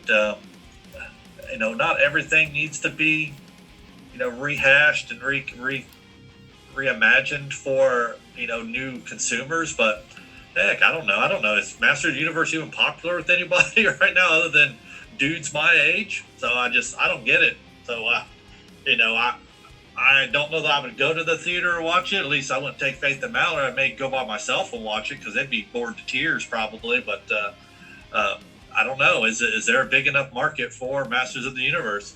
Yeah, and it's funny because we talk privately and stuff like that, and then now we can talk in the podcast about what we discussed was besides nostalgic reasons, is there an audience for this movie? No. And no, there's not. And I just don't know. Am I? And then also we talked about it too. Are we looking at possibly the big bomb of the year because it looks very expensive? Yeah. No, it's going to be a bloodbath. Period. Yeah. It is going to wreck some studios somewhere because this movie happened. It has to, because I just can't see it. I mean, I'd love to say in a month from now, I'd love to say I'm wrong, but man, I don't think I am this time around. Yeah, something just does not feel right about this thing. I just don't think that the audience is there. Yeah, I just and like I said, maybe I'm gonna be shocked because I thought Minecraft was gonna be a box office bomb, and then they made over $1 billion. So I don't know. But once again, Minecraft is a lot more. It has an audience. Minecraft has an audience. People are playing it. There's literally people playing it right now. How many people are playing with their Masters of the Universe figures right now? Yeah, exactly. Not a lot. Yeah. Not a lot, because they're all in box still and they're on a wall somewhere. So probably not. And it sucks too because it's actually being directed by Travis Knight, and I really like Travis Knight. He did Kubo and the Two Strings, and he also did. I just think it was released because everybody was so worn out with these films, but he did the Bumblebee film, and I really enjoyed the Bumblebee film. Yeah, and so it sucks, man, because I think he's a great director, and this is counted as a live action film as well, and I thought he did good with Bumblebee, and but it sucks, man, because I just don't know. This is the big fat question mark on this film because I don't think there's an audience. Maybe I'm wrong, but you have nostalgic reasons. But also, is that nostalgic crowd big enough to bring in money? Because, like I said, it looks expensive, and I'm looking that up right now. I'm gonna say this has to be every bit of $150 million. Oh yeah, definitely. So I'm watching the trailer again, as we're talking about it, and I am the audience for this movie. I make no bones about it. I'm a 50-year-old man now, and I played with these when I was a kid, and I am the audience, and I do not have a desire to go watch this thing. Woo! $200 million. Holy crap! So really, okay, like literally with with marketing, because I think I've seen this trailer play with every single movie I've gone to in the past couple months. Another 100 million on that. Yeah, so that's probably another 50 to 100 million in marketing. So this has to break even maybe at $450 million at the box office. I just don't see it, man. I'm going to go out on a limb and say that opening weekend 25 million, and that it'll end its theatrical run in probably 6 weeks, somewhere in the $100 million range. Yeah, this is my guess. Yeah, I went to Google and tried to look up box office projections, and it's like keeping it secret. Like there's no accurate projection stuff. So I don't know, man. Like I don't know, man. I just like these $200 million budget. You're probably wanting 45 $45 to $50 million domestically. And in the opening? Yeah, in the opening. Yeah, you do. I'm going to guess it's probably going to be half that. Yeah, I don't know, man. It's very curious. Like I said, big fat question mark. But we will see what happens with Masters of the Universe on June 5th. So the next film is Power Ballad, and then we have another. The next movie is a movie I wanted to highlight and talk about real quick, and that is Scary Movie 6. So, Chad, I'll let you take this away. I know there's trailers already out there and stuff like that. So, Scary Movie 6. Well, I'm a fan of the Scary Movie franchise for sure. I love Anna Faris. I just think she is just so funny, and she kind of got her start really in comedy in the first Scary Movie, and in this scenario, we're getting to see them kind of lampoon Megan and some of the other more recent horror movie folks, and they throw back to Ghostface from Scream again, and I think anything that you can think of to be funny.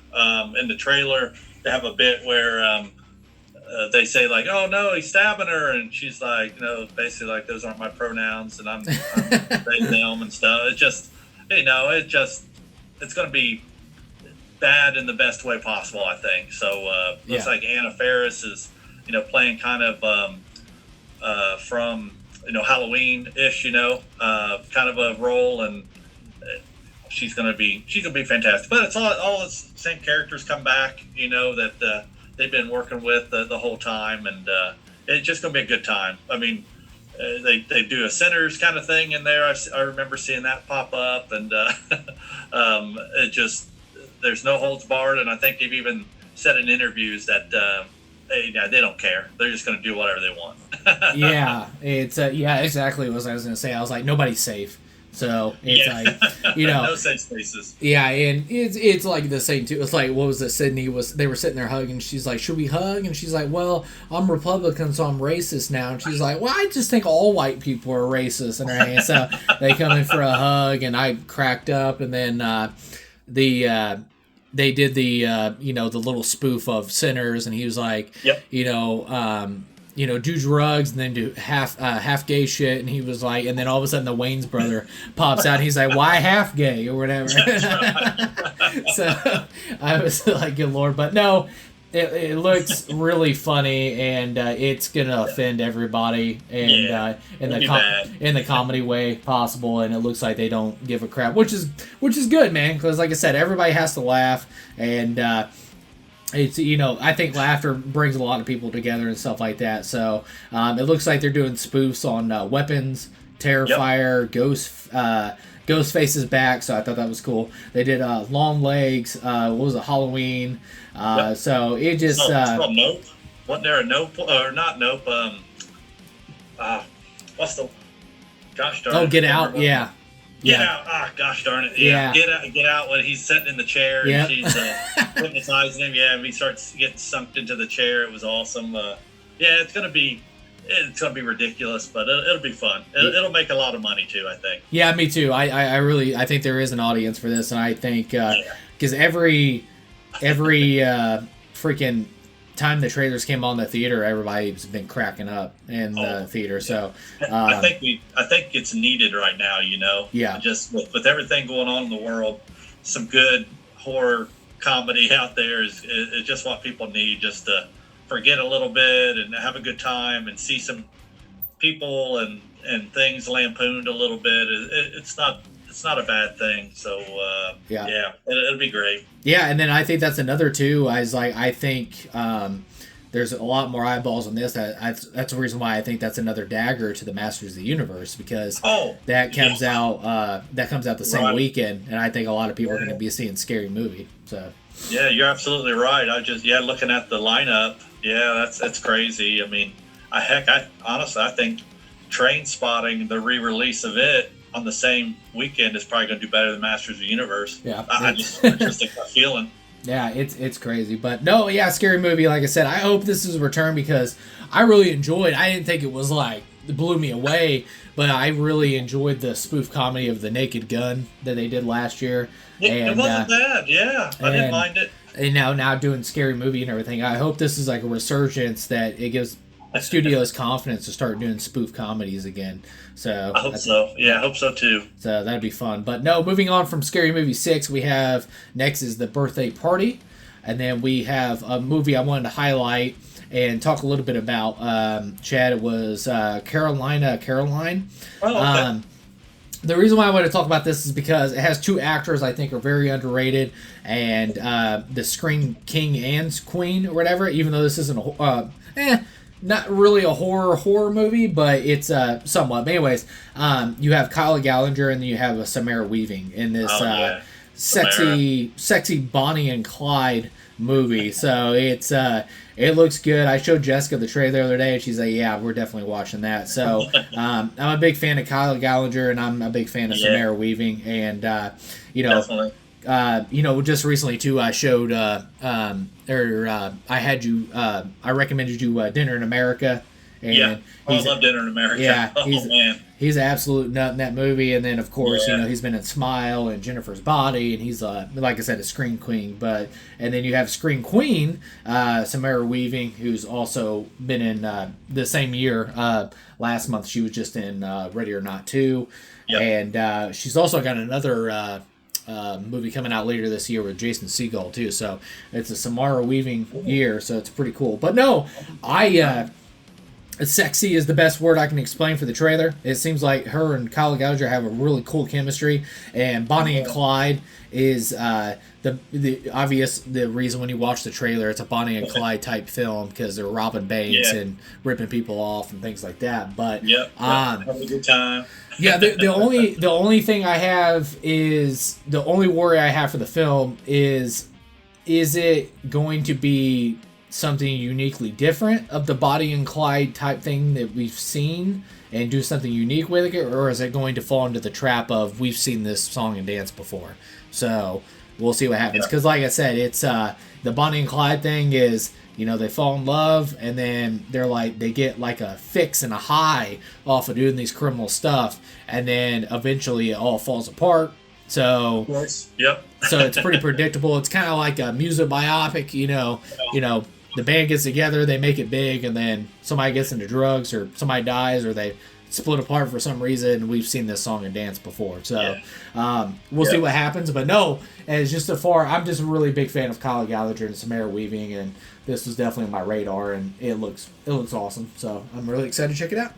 Yeah, trailer looks good. I was watching it while we were chatting, and I used to always refer to Samara Weaving as a poor man's Margot Robbie, but I stopped doing that a little while ago because she really broke out with some great roles, and she's very, very good, and so props to her, and apologies for the Margot Robbie comparison, but she's good. She's great, and and Kyle, he was awesome. Yeah, well, it's funny you say that because they got they do like a joke about that in Babylon, where Samara Weaving, because like Margot Robbie's like up for the role, and Samara Weaving was the other actress that was like, she's like, oh, that's right. Yeah, she's like, she doesn't look anything like me or whatever. So it was pretty funny. But no, and then the next film releasing is Jinsei. And then you have Mexico 86 releasing on Netflix, and then you have Seven Snipers. And then you have the re-release of Trainspotting. And then we go on to the June 12th Friday weekend. And this is a movie definitely we're highlighting and discussing. And that is Steven Spielberg's Disclosure Day. And I'll let you take that away, Chad. Oh, no, I think that looks fantastic. You can compare it to a lot of other kind of first contacty movies that have come out before it, but there's a pretty unnerving scene in the trailer with Emily Blunt where they're obviously like using her as like a conduit to communicate with everybody, because she's on TV and she's a weather person, I think, or news person, maybe weather, but it's crazy, and I like it so far. But great. Once again, obviously if you're Steven Spielberg directed, and he's also credited in the writing too, along with David Cope. But you're gonna have a great cast, and it does. And I love a good alien story, so I'm super excited for this one. And so far, it's just the one trailer is knocking it out of the park for me. I'm real happy with what they're doing, and I just gotta wait. we only got about another month to wait, but she's a weather girl in there, Emily Blunt, so it's playing now, and I'm watching her do her thing. But that the way that they've got to communicate to the sound is just, oh man, it's unnerving, and she does an awesome job. She's got like this jaw quivery thing that she's doing when it's kind of communicating through her, and I love it. It's just crazy looking. Yeah, and correct me if I'm wrong, but when we did the episode that's up on the channel now of our most anticipated of the year, you had Disclosure Day in your top 10, right? Oh, I did. Yeah, definitely. Yeah. It's still in mine for right now. Yeah. Yeah, and I had it in my top 10 as well, and it's the main big main reason, front page news thing of why that is Steven Spielberg, man. Yeah. It's like freaking Steven Spielberg, man. It's like me personally, I think Akira Kurosawa is the best filmmaker of all time, but it's just objectively is Steven Spielberg is the greatest filmmaker to probably ever live. So it's just having another film from this man, and I am so excited. And the concept of the movie, we really don't know, and this is another going back to the Odyssey we talked about, I really don't know anything from it, and that has me so excited, and it looks so interesting. I know there's going to be aliens in this. I seen somebody say that Close Encounters of the Third Kind, could this be a sequel to it? Oh, dang. It's like that's a cool thought. Yeah, like somebody, is this secretly a sequel to Close Encounters? And I was like, that would be rad as balls if that is. Yeah, it was like, I love that. Yeah, that is. But no, it does seem like aliens are in it, and it could be the aliens, the creators of life. Like I said, it's just like it's all up in the air. But the cast looks stupid good, but also that understandably makes sense because it's like Nolan. You see his cast; they're just freaking incredible, and then you have Spielberg, which is one of the greatest filmmakers ever. Everybody wants to work with Spielberg, man. So, yeah, you'd be crazy not to. Yeah. So, but no, it was really cool because I think this is the first collaboration he's done with Emily Blunt and Josh O'Connor as well. So I know Josh O'Connor for sure. This is the first collaboration, but I'm trying to think. I don't think Emily Blunt's ever been a Spielberg film ever. I can't think anything that she has been. But, yeah. But no, it's really cool, like I said, and what was it, Cole Domingo's in there as well, and all that stuff. Colin Firth, they just Evie Newson, and then Wyatt Russell as well is in there. So Kurt Russell's son, so it's pretty rad. But no, Disclosure Day. It's literally, if you came up and you're like, Steven Spielberg's making a film, I'm there. It's like, no, Steven Spielberg is making this film called I Don't Care. It's Steven Spielberg, so I'm gonna be there. So it's so that's awesome. But no, and then the next film is another film I wanted to highlight that releases on that same weekend, and that is called The Furious. And the reason why I wanted to highlight this is because this is a new action film, a brutal action film. Go watch the trailer; it looks awesome. But it's from the choreography action team of The Raid. So, okay. It looks metal as crap. It looks brutal. It's a story of a father whose daughter gets kidnapped, and then he teams up to go get her back. So it's pretty cut and dry from there. But watch the trailer. It looks metal. And if anybody hasn't watched the Raid films, definitely watch the Raid films because that entire choreography team, it's the definition, I know it sounds cheesy, but the choreography is so brutal and so well done and so just perfect that you feel every single hit. It's just like, it's so good, man. So, Chad, did you have this on your radar at all, or heard any about the Raid crew making a film? No, I saw it on the list, so I went ahead and I was trying to watch the trailers for everything before we talked, just so I could at least be familiar, and I can definitely see some Raid influences going on there for sure, and some man, it's some crazy looking violence. Great, I love good violence, but it looks amazing, well shot. You can tell some dudes got messed up making this thing. It's just the way it is. I mean, it's going to happen. So, yeah, it has definitely a lot of really cool martial art, maybe art house filmy vibes to it, but in the best way, meaning that like original, like Jackie Chan stuff where, people are getting messed up, it kind of has that vibe too. It's like, there's no way to pad up for some of these things. You're just taking the hit, and that's what it looks like. It looks phenomenal. Yeah, and I'm probably going to butcher their names, but obviously Johan Taslim, who played Sub-Zero, and he was also in The Raid as well, where I know him from. But he played Sub-Zero in the first Mortal Kombat, which people will probably be more familiar with, but I know him from The Raid. And then you also have Yeon Ruan, as I think, Yeon Ruan is how you say his name, but he's also part of the Raid crew as well, and he's in the Raid film as well, and they're both in this film, so I'm just like, I'm so excited. So, yeah, it's holding 100% with 31 reviews in right now, so it's pretty cool to see, and it's holding 4.0 on Letterboxd as well, so, yeah, I'm just, as soon as I heard the Raid crew was making another film, I was just like, yep, I'm there, so. That looks awesome.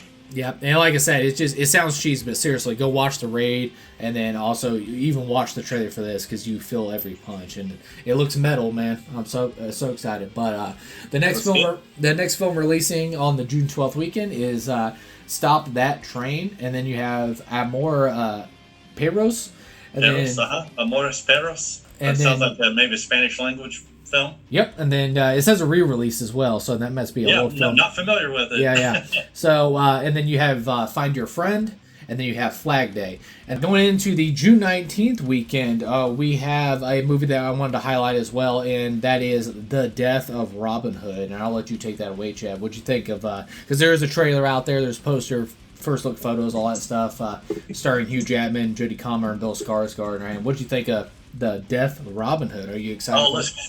It looks good. It has because it's obviously because of Hugh Jackman, and he's old. He's got the beard and stuff. It has real Logan vibes to it. But if you look at the poster for it and stuff, I mean it's visually like really cool. I mean, it has a Northman vibe to it to me. Yeah. Just because of like the subject matter and stuff, and once again we got another look at the Robin Hood tale, and we've seen so many versions of that over the years. But this trailer is nice because it's it's dark, it's more grounded kind of a look to it, where it almost has a Revenant vibe to it too, where there's like a lot of brutal action, and you get to see him kind of progress in this the legend of thing, of him. So, and Jodie Comer and Bill Skarsgård,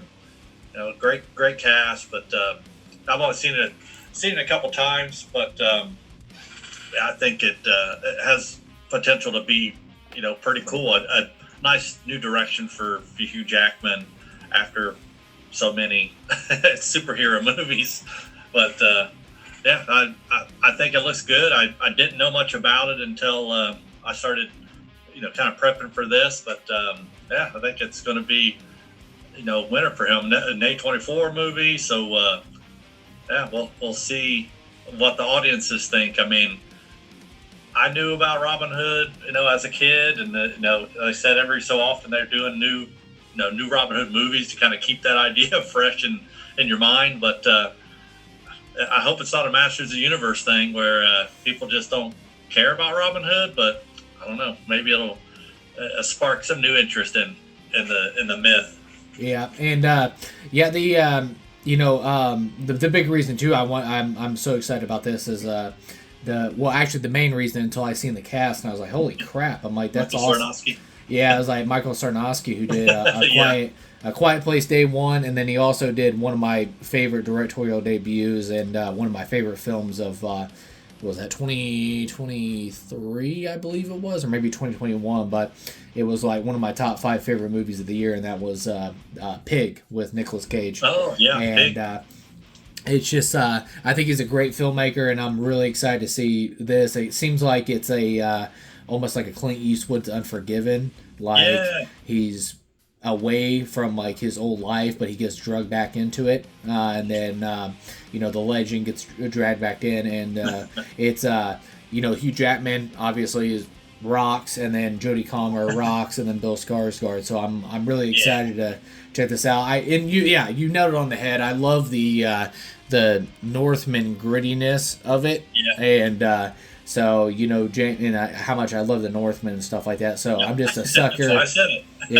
I'm just a sucker for that aesthetic and just seeing that stuff. So I'm excited, but I really hope it's.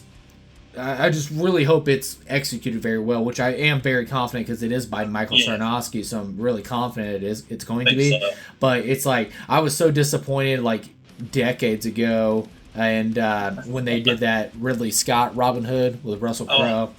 So that's so bad. Yeah. So it's and that was like almost like a gritty Robin Hood, but it was executed so bad. So I'm hoping I don't get shades of that, and we have actually a really gritty, cool take on the Robin Hood legend stories, whatever. So, but no, the death of Robin Hood, I'm like super pumped. Michael Sarnowski. So keep a lookout for that guy. That's another going back to David McCarthy. Michael Sarnowski's on that list as well, man. That's a director and everybody needs to, keep an eye on because I think he's future great, man.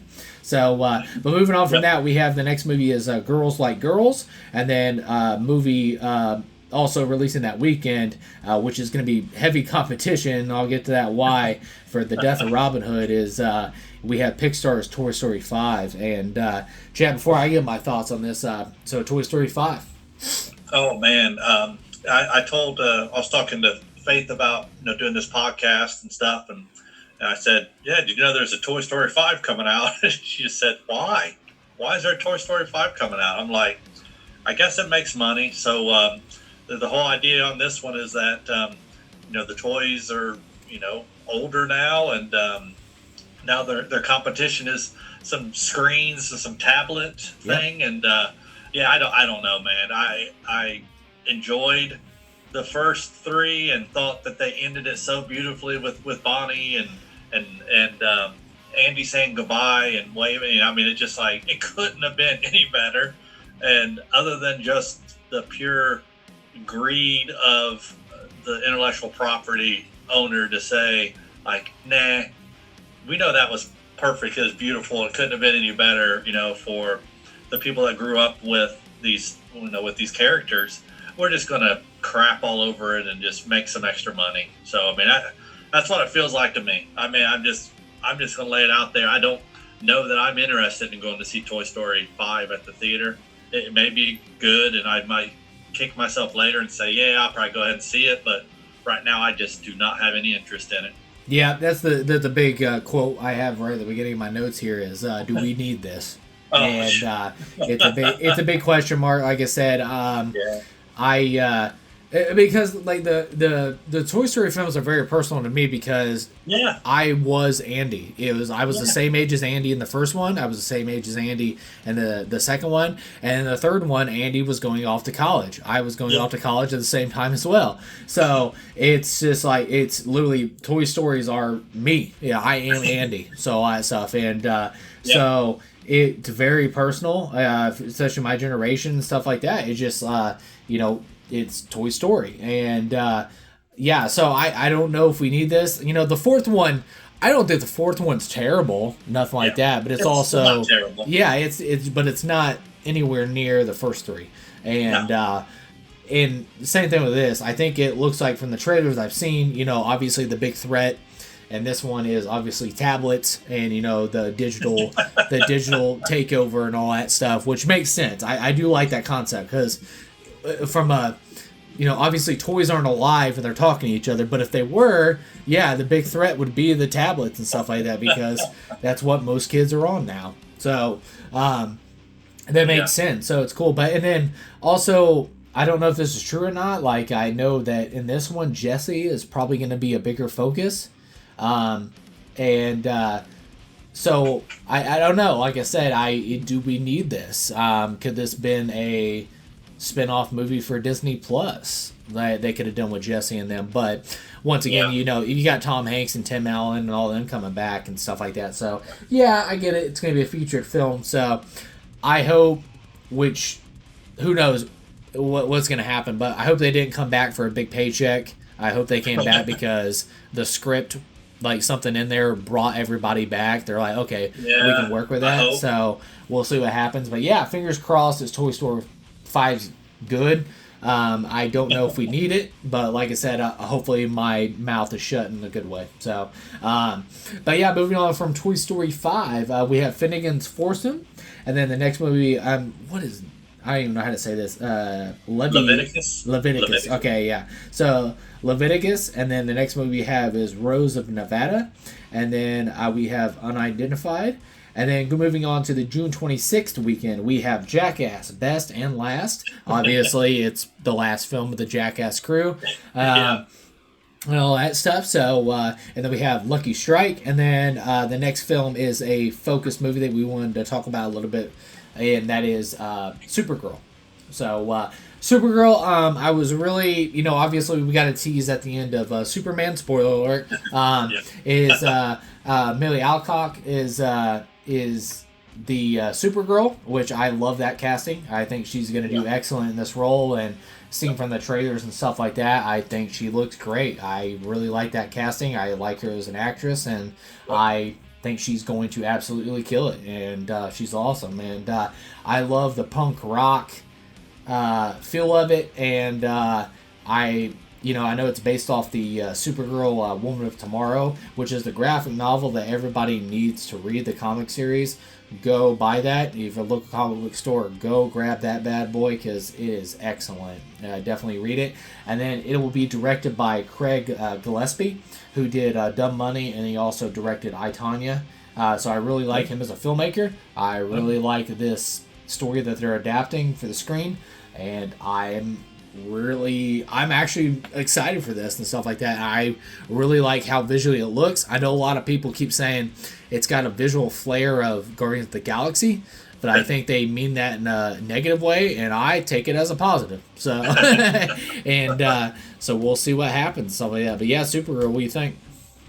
Yeah, I mean, we get a live action Lobo from Jason Momoa, and other than some kind of Millie's hair kind of in space looks a little bit weird in the trailers. It kind of pulls me out a little bit of how visually the rest of it looks really good. And she is, I agree with you, man, that she's a perfect casting for that. She's phenomenal. And House of the Dragon, she's awesome in that. And the little teaser we got at the end of the last Superman, which I actually kind of enjoyed it. It wasn't terrible. And she was a nice little bit in there with Crypto and everything. So I think it's going to do well. I hope it does. Looks like it's going to be released in IMAX as well, and I think it could be visually fun. And yeah, I mean, comparing it to Guardians of the Galaxy, which did really well as far as like the visuals go, is definitely not a detraction from it, and I could see the comparison for sure. And that's a good thing, because if you're talking about comparing it to like other Superman movies or something, and then comparing it to the Guardians, I would take that over the other Superman. So we'll take it, and I think it'll do well. So, but in just stark contrast to, if you think about the trailer for Supergirl and kind of the advertising behind it right now, compared to the first one we talked about in the trailers, or the second one we talked about, which was the CLAYFACE, and how visually different it is. It's all DC Studios, but they're a different side of the same coin, basically, that you're getting more like the comic accurate versus the more grounded in reality of the CLAYFACE trailer. So and not the one's better or worse, I'm just making a point that you can have DC Studios, and they're doing this like two different kinds of styles and two different kinds of ways to tell a story to be entertaining. So I know it's okay. I mean, we don't see that much with Marvel. If they try to go any way out of this path that everyone thinks they should be on, it's like the world's coming to an end. But I think this could work. Supergirl could work, and I think Clayface could work, all from DC Studios. Yeah, well, and it's also too. It's like the visual styles too. Is Rob Hardy, who's doing the cinematography for Clayface. He's doing the cinematography for this film as well. So it was cool. It was cool to see the visual difference and stuff like that. And like I said, I really dug it visually because, like I said, it reminded me of Guardians of the Galaxy, and I mean that in a positive way. I think it looks pretty rad, and like I said, yes, you have CGI. Backgrounds and stuff like that, but I thought this visually looked better than the actual Superman movie.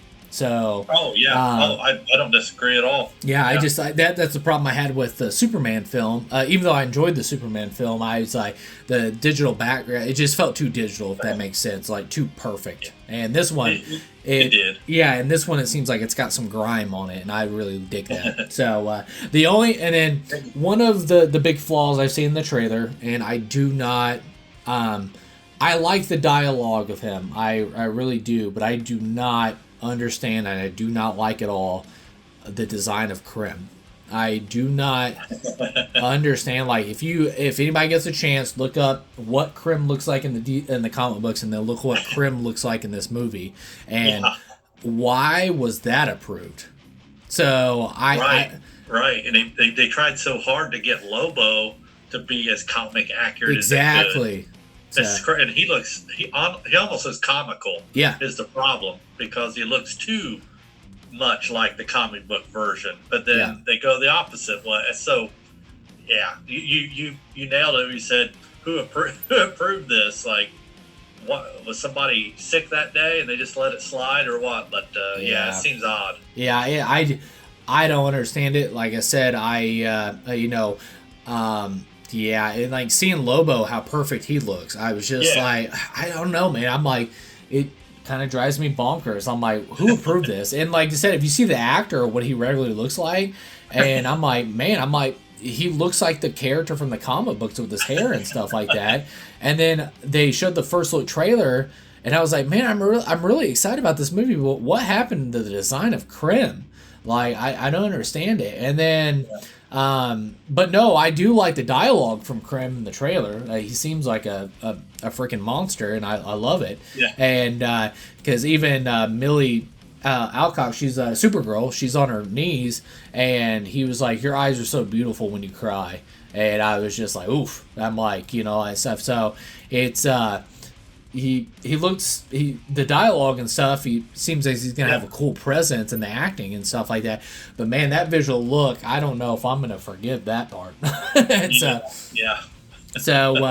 no, like I said, I'm still excited about Supergirl. I think it looks awesome. I'm really excited. And then obviously Millie Alcock and Greg Gillespie directing it and stuff like that. So and then what was it, Rob Hardy doing the cinematography.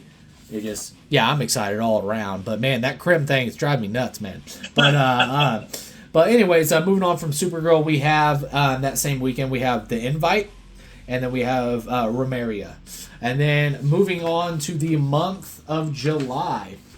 On July 1st weekend, we have Minions and Monsters, which I know if people have kids, they're definitely probably going to be taking them out to see that. Because I probably will be taking my daughter to see that as well. So, and then we have July 3rd, Friday, we have Young Washington.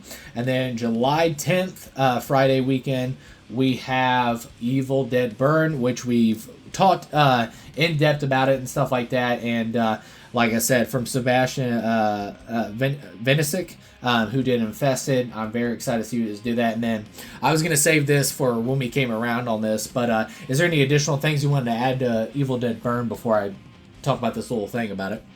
No, go ahead. I got you. I did see, for people that didn't watch Ash vs. the Evil Dead, the series, a lot of people are going to be like, totally overlooked this, but I did think it was very interesting in the Evil Dead Burn trailer that when I went and seen, what did I go see? I went and seen a film and they showed an Evil Dead burn, and I thought it was the actual trailer, but obviously that released like a week later, that we just got done discussing about. But there's a clip trailer for Evil Dead Burn. It's one consistent shot, and in all the havoc in the household is like the Deadites are attacking and stuff like that. Okay. Well, the layout of the house, and it even looked like in the trailer too, it looked like Ruby's house from Ash vs. Evil Dead. So that was another connecting thing, is are they actually trying to connect these universes? But we also had in 2013 the teases that, obviously Ash's car was out in front, all rusted and broke down, Right. covered in moss in the 2013 Evil Dead outside the cabin. So it was like little teases that, this is the same world that Ash takes place in. But it was never confirmed. So like I said, that tease is out there. So it makes me wonder, is this actually Ruby's house from the Ash versus the Evil Dead? Which would kind of make sense, even though he says in the trailer, my grandfather, but whoever made that journal, was it Ruby that was actually wrote down notes in that journal about the Book of the Dead, because she was seeking it in the series, and she couldn't find it, so she probably just jotted down notes that she knew about that and stuff like that. But that's just theories on my part. But anyways, yeah, I just wanted to add that little detail when we came back around, because I knew when we did the summer movies we were going to come back to Evil Dead Burn. So yeah, that's very cool. Yeah, I did think of that. I did love the Ash vs. Evil Dead series. I thought it was very cool. Yeah, and a lot of people say they are heartbroken about, which I was, because I wanted that thing to go on for like 10 seasons, and because having just Bruce Campbell as Ash was awesome. But also I'm very thankful because we got, what was it, 3 seasons. That's probably like 30 hours plus of Bruce Campbell as Ash and all that stuff. So I was very, very, very thankful that we still got like a series with, Bruce Campbell as Ash. So it was a lot of fun. So, but nope. And then moving on to the next movie of that same weekend, we have the live action adaptation of Moana. I wasn't highlighting that, but that's another movie I'm like, why? And the trailer I seen honestly looked like an SNL skit. So we'll see what happens, man. I don't know. Yeah. I think that I don't know. I don't know that one either, man. I don't understand. Yeah. I mean, I think the animated version of it can be considered one of the best animated shows that they have. Yeah. And that they do a live action one, they always feel like money grabs to me. I'm sorry, it does. It's same with How to Train Your Dragon. As much as I love to cast and that the live action version of that, like why? Yeah, money. That's the only reason why. Yep. So we'll see what happens with that, and then we have and then the next movie we have is Gail Daughtry and the Celebrity Sex Pass. And then moving on to the next weekend of July 17th, we have the movie Cut Off, and then obviously that is the weekend. Obviously, I'm really looking forward to, is my second most anticipated film of the year, and that is Christopher Nolan's The Odyssey. And Chad, just same thing with Evil Dead Burn. I had a little couple extra notes that we didn't discuss before this, but obviously we talked about the trailer in this episode, but the final trailer is out there, limited to. We haven't really seen anything from this. We have what we haven't. Fan Batu Entertainment in the cinematography, and then this is also the largest budget that Christopher Nolan's ever worked with. The budget on is $250 million. So this is the largest budget he's ever worked with. So that was really cool, which doesn't shock me because given the success of Oppenheimer and all that stuff, it's just I knew he was going to get a blank check from the studio. So, and then also this will be the first film ever shot with these new IMAX cameras they designed. Is the entire film is shot entirely on IMAX. So they designed the cameras, and I should have wrote that down. It's going to bug the crap out of me, but and I'll Google that real quick. But the IMAX cameras that they built on this was they're original. They're custom made because the big complaint was that Christopher Nolan said he wanted to shoot the entire film in IMAX, but these the projectors and stuff like that are in the when they're rolling and stuff like that, they're so loud. So he's like, he's like, can we, I want to do dialogue scenes shot in IMAX. I'm like, can we get some kind of like, we redesign it to where it's like there's no noise and stuff like that. And then IMAX custom made these, and then it's these cameras make no noise, so they were able to film dialogue scenes. And it's the new IMAX, the 70mm IMAX film cameras. They're called the Keeley, and it's named after the guy that founded David Keeley, who passed away just recently. He was the guru for IMAX.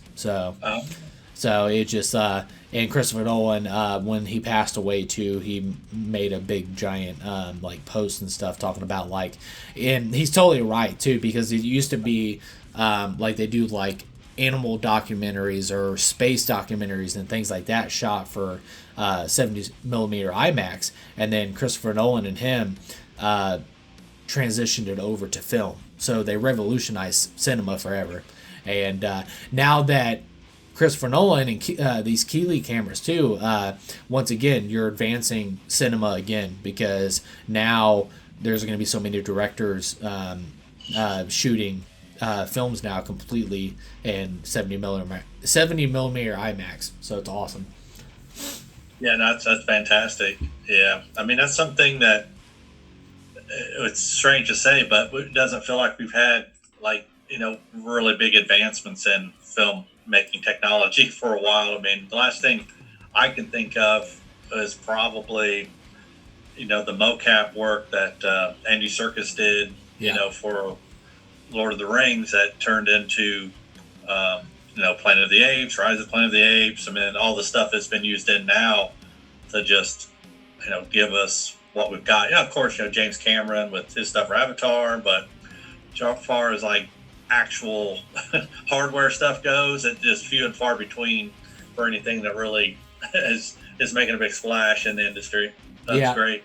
Yeah, and I'm glad you said James Cameron, because I was going to say that too, because like especially like what he did with The Way of Water. Like you ever watch the behind the scenes of like he had those like the balls inside the water, so the light will reflect off of the water, so they can avoid that. And it's the filming techniques that he did is just it's incredible. And like I said, with this IMAX now, you've completely changed the game. So it's gonna be exciting, because they did the same thing with or Nolan did the same thing with Oppenheimer. The black and white sequences, they IMAX doesn't shoot black and white on film, so they custom made it to where they I want to say they either bleached the film strips or something, but they did something that that made the black and white, because like I said, it doesn't exist for that. Now the final note about Christopher Nolan's Odyssey 2 is the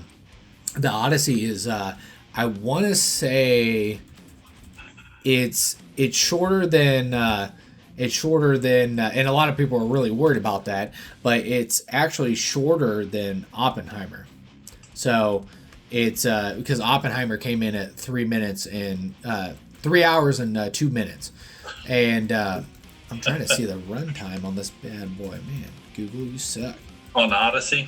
Yeah, let's see here. What they think it's going to be, anyways. Well, they said they fit 100. Okay, so it's under 3 hours. That doesn't help me at all. You suck, Google. So anyways, it's like I said, and then the same thing too with the IMAX reel, or IMAX reel, the 70mm reel. The cutoff point is 3 hours. So the real projector wheel is literally was completely to the max when they did Oppenheimer. So. And how many miles they said that ends up stretching a film, and it just how much it weighs, it's crazy. So anyways, just knowing that it's going to be under 3 hours and it's the Odyssey, I'm like, how's that possible? But obviously in Christopher Nolan I trust. So yeah. Oh yeah, it'll be fine. Yeah. So going on, figure it out. Yep, and then moving on from that, we go into the July 24th weekend, and we have The Dink, which will be premiering on Apple TV, and then you have Motor City, and then you have The Piano, And then we move on to the piano re-release. Sorry, and then we move on to the next weekend, and then this is a highlight movie that we want to discuss. And we have on the July 31st weekend, we have Spider-Man: Brand New Day, and I'll let you take that away. Oh yeah, man! This is one I'm definitely excited about. It's on my most anticipated movies list for sure. So we've got a pretty new trailer recently for it that it just made me even more excited. Obviously where we left Peter off at, he just worked with Doctor Strange to basically erase his memory of him from everyone, and so we see him seeing his friends going off to college and living their lives, and he's basically back to friendly neighborhood Spider-Man with a homemade suit. And it's really heartbreaking, seeing him really pining for his MJ, and seeing Ned and them having a good time, and he's trying to kind of interject himself back into it. But we're seeing some of the Sinister Six. We see a Scorpion, and then we get a little taste of Punisher in there too, which is fantastic. I wish he would have popped in at the end of Daredevil Born Again, but he didn't. So we know he was obviously here in Spider-Man's world. Man, that's what was going on. But I think it looks fantastic, and once again, Tom Holland looks amazing, and we're going to see the introduction of Sadie Sink, and we're not 100% sure who she's going to be, but we kind of think we know. And the opening of the trailer, it's him just kind of checking things out, and he's hanging upside down, and we get to see some really cool visuals of him jumping off of buildings and swinging and doing his stuff. And they even are kind of doing some homages to some old Spider-Man comic book covers and things. So, a lot of fan service. Yeah, people will say that, it's just a lot of fan service, but I really think it's going to be a really good movie. So I definitely will be there when that comes out. I know Faith has already said she's anxious to see it as well. So the one comic book movie coming up where I'm just like, yeah, I gotta be there to see that. Yeah, and hearing that Destin Daniel Cretton, who was he was actually lined up to direct the King Dynasty Avengers film, but really? Yeah, when that fell through and stuff like that, and he also was the director of Shang-Chi, and I love that. Yeah, so when King Dynasty fell through, whatever, he actually ended up picking Spider-Man. So I was really excited about it, even though I want a freaking Shang-Chi 2. But yes. But Spider-Man, that's pretty sweet. So I hope the action sequences, which I'm really confident that they're going to be off the hook and stuff. I seen that there's teases in the trailer. Like I said, it's very secretive. It is the Marvel Cinematic Universe, and it seems like there's teases that Peter is developing. He's evolving. Is a teased in the trailer, and It seems like he's possibly going to have just like Tobey Maguire's Spider-Man, that he's going to have organic webbing. So that'll be interesting. It seems like we're going to get appearances. We've seen the trailer, obviously, of the Punisher and the Incredible Hulk. The Scorpion was in there. I seen the Hand was in there. The Hand. Which could possibly be a tease that... Here comes a spoiler alert for the finale of Daredevil Season 2.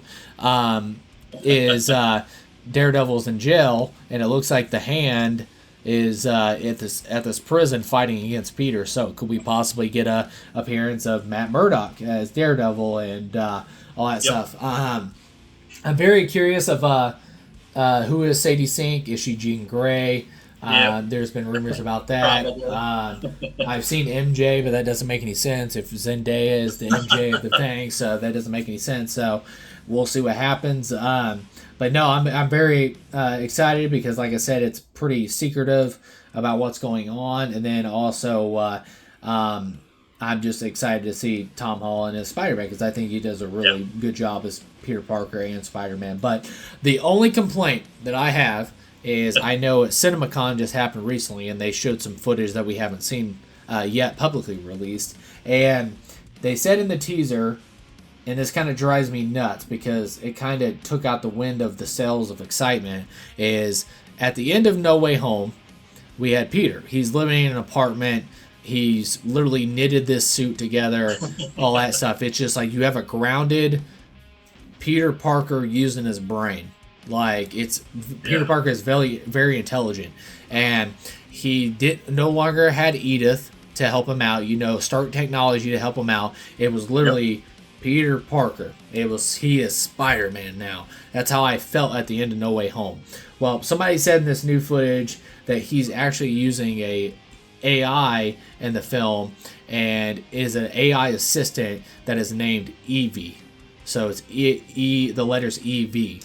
So that so that kind of took away like some of my excitement for the development of Peter Parker. I'm just like, why? I'm like, I don't want the Stark Technology. I don't want Edith. I don't want this stuff. I'm like, go back to... I want Peter to be Spider-Man. I want Spider-Man to be Spider-Man. And I get it that it's a modernized Spider-Man, but man, I just do not want this AI assistant crap. So, no more. Yeah, I'm just like, just let him be freaking Peter Parker, freaking Spider-Man. That's what makes him so special. And... because he does this crap all on his own, because he's very intelligent. He doesn't need AI assistance. So, so that took some excitement in certain sections of my excitement for the film. But I am still excited, obviously, overall for the film, and all the reasons I said before that as well. But man, that freaking Evie new AI assistant thing I heard about, I'm like, no, man. So, because it says like Evie acts as a personal assistant similar to Jarvis or Friday, but was built entirely by Peter with his own technology. And I'm like, okay, but why just use your brain, Peter? So I'm like, I don't know. So that's a bummer. But well, like I said, hopefully I'll eat my words or whatever in a positive way when I see the film. So, but anyways, moving on from that, from Spider-Man Brand New Day, that same weekend we have I Want Your Sex releasing, and then now this was actually a last minute addition, and this is going to be a highlight movie that got added. But actually on the July 24th weekend, this just got announced a couple of days ago, that Nicholas Winding Refn's new film, Her Private Hell, that's making its debut at the Cannes Film Festival, actually has a theatrical release for July 24th weekend. So I'm very excited for this. Nicholas Winding Refn, who did, freaking Drive, Valhalla Rising, he did the Pusher trilogy, it just Only God Forgives. He just like I love him as a filmmaker, so to see him back is so cool. In the film, it's Sophie Thatcher, and Charles Melton and Diego Calva is going to be in the film. And then obviously, I'm a huge fan of Sophie Thatcher. I think she is so talented, and also she was recently in the Companion movie, and to see that she's going to be in NWR's new movie, I think that's just a really cool match. And bring it on, baby. I'm like, bathe me in neon. So let's go. So I'm so excited. So Her Private Hell, Nicholas Winding Refn. You excited, Jet? Yeah, I knew that Sophie was in it. I looked it up when I saw it in the list, and so I know very little about it. But I was like, yeah, she's awesome. So I'm going to guess it's probably going to be pretty good. That's all I know about it. I tried to find more on IMDb, even, and it's just pretty sparse right now. But I did see the cast, and I really liked Sophie in A Companion and a couple other things she's been in, but most recently that one. And I was like, that's going to be all right. Yep, and then, all right, so we're going on to the August month, and then on August 7th weekend, we have the first film releasing is Fall 2, and then the next movie I wanted to highlight real quick is, it's called The Ice Cream Man. This is a new film from Eli Roth, who did Thanksgiving, Hostel, and Cabin Fever.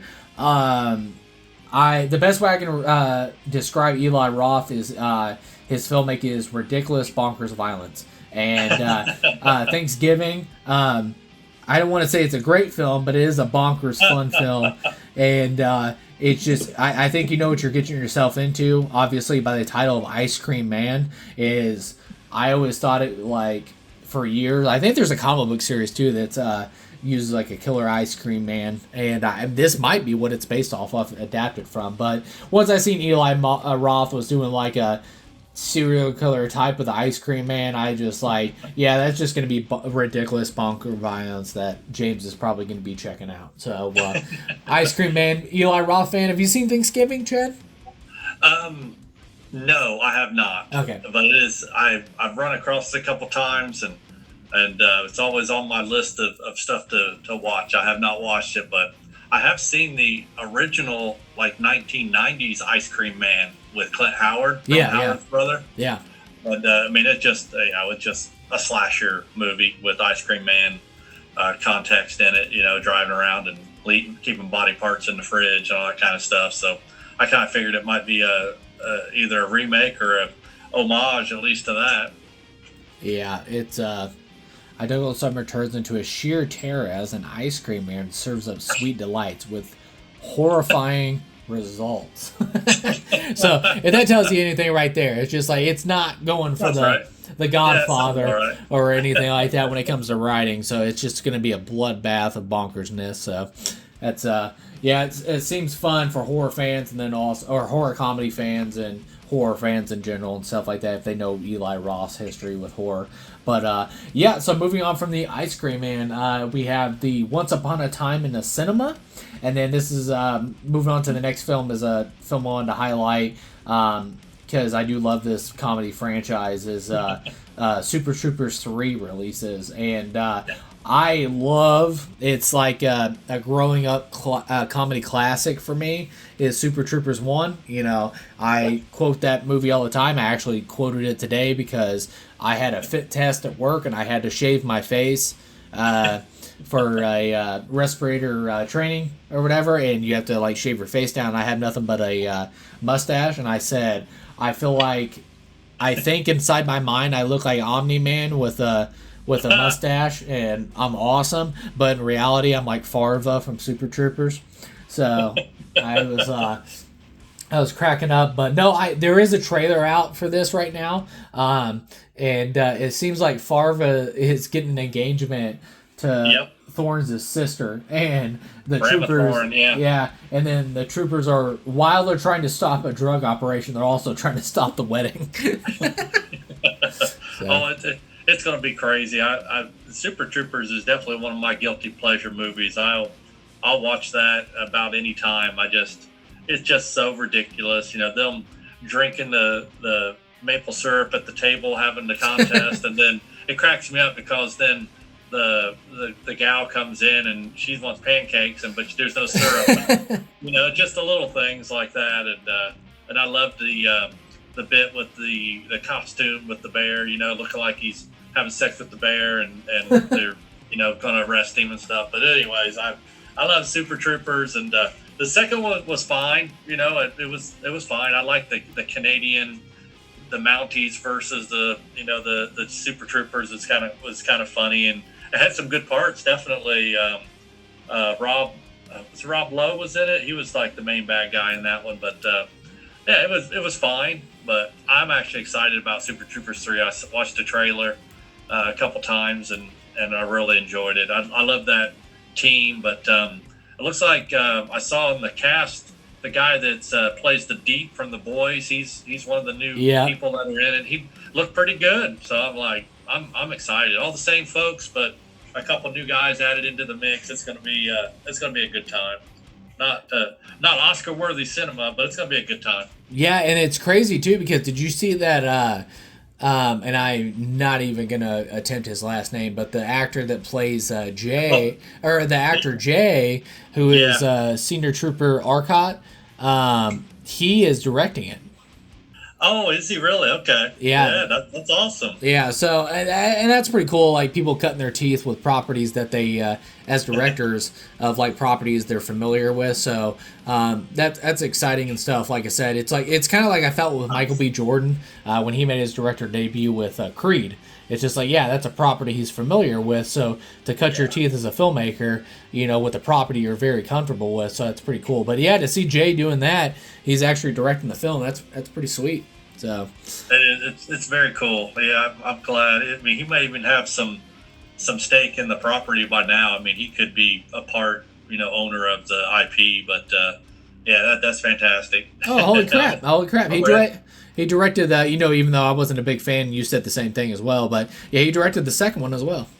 Oh, okay. I kind of thought he did. I didn't want to say until I looked it up, but yeah, that's cool. Yeah, and Jay, he played himself in an episode of Brooklyn Nine-Nine, and so they said his last name a lot, which is Chandrasekhar, so I can say it. Yeah. Jay Chandrasekhar. Oh, yeah, okay, well, now I feel like an idiot. Well, you learn something new every day. He's directed all the Super Trooper films. He did the first one, too? Yeah, he did the first one, too. Holy crap. It must literally be his property, then. Yeah, so I feel like an idiot now. So, well, you learn something new every day, people. That's why you research this crap, and so you don't look like an idiot in your own podcast. So, well, anyway. There's a lot of nuts and bolts involved with learning all this stuff, so it's bound to happen. Yeah. So, anyways, holy crap, that just blew my mind. So, yeah, never mind. So he's cut his teeth. Good job, Jay. He cut his teeth like in 2001, so he's very familiar with this property because he's direct. They're real sharp now. Yeah. So that's hilarious. So yeah, that's my fault. So, anyways, all right, Super Troopers 3, and then the next film coming out is Teenage Sex and Death at a Camp Mesma, and then okay. Going on to the August 14th weekend, we have The Brink of War, and then this is actually the last highlight movie that we wanted to discuss about, and that is The End of Oak Street. Now, the reason why I wanted to highlight this is because not only have I heard bonkers things about this film, like how crazy and good it is and stuff like that. I just it's also done by David Robert Mitchell, who did one of my favorite horror films, and that is It Follows. Oh yeah. And it seems like from the trailer, like I said, I want to call it a trailer, but it really is kind of like a teaser. And I want to see more, but I don't want to see more because I want to go in this blind as possible.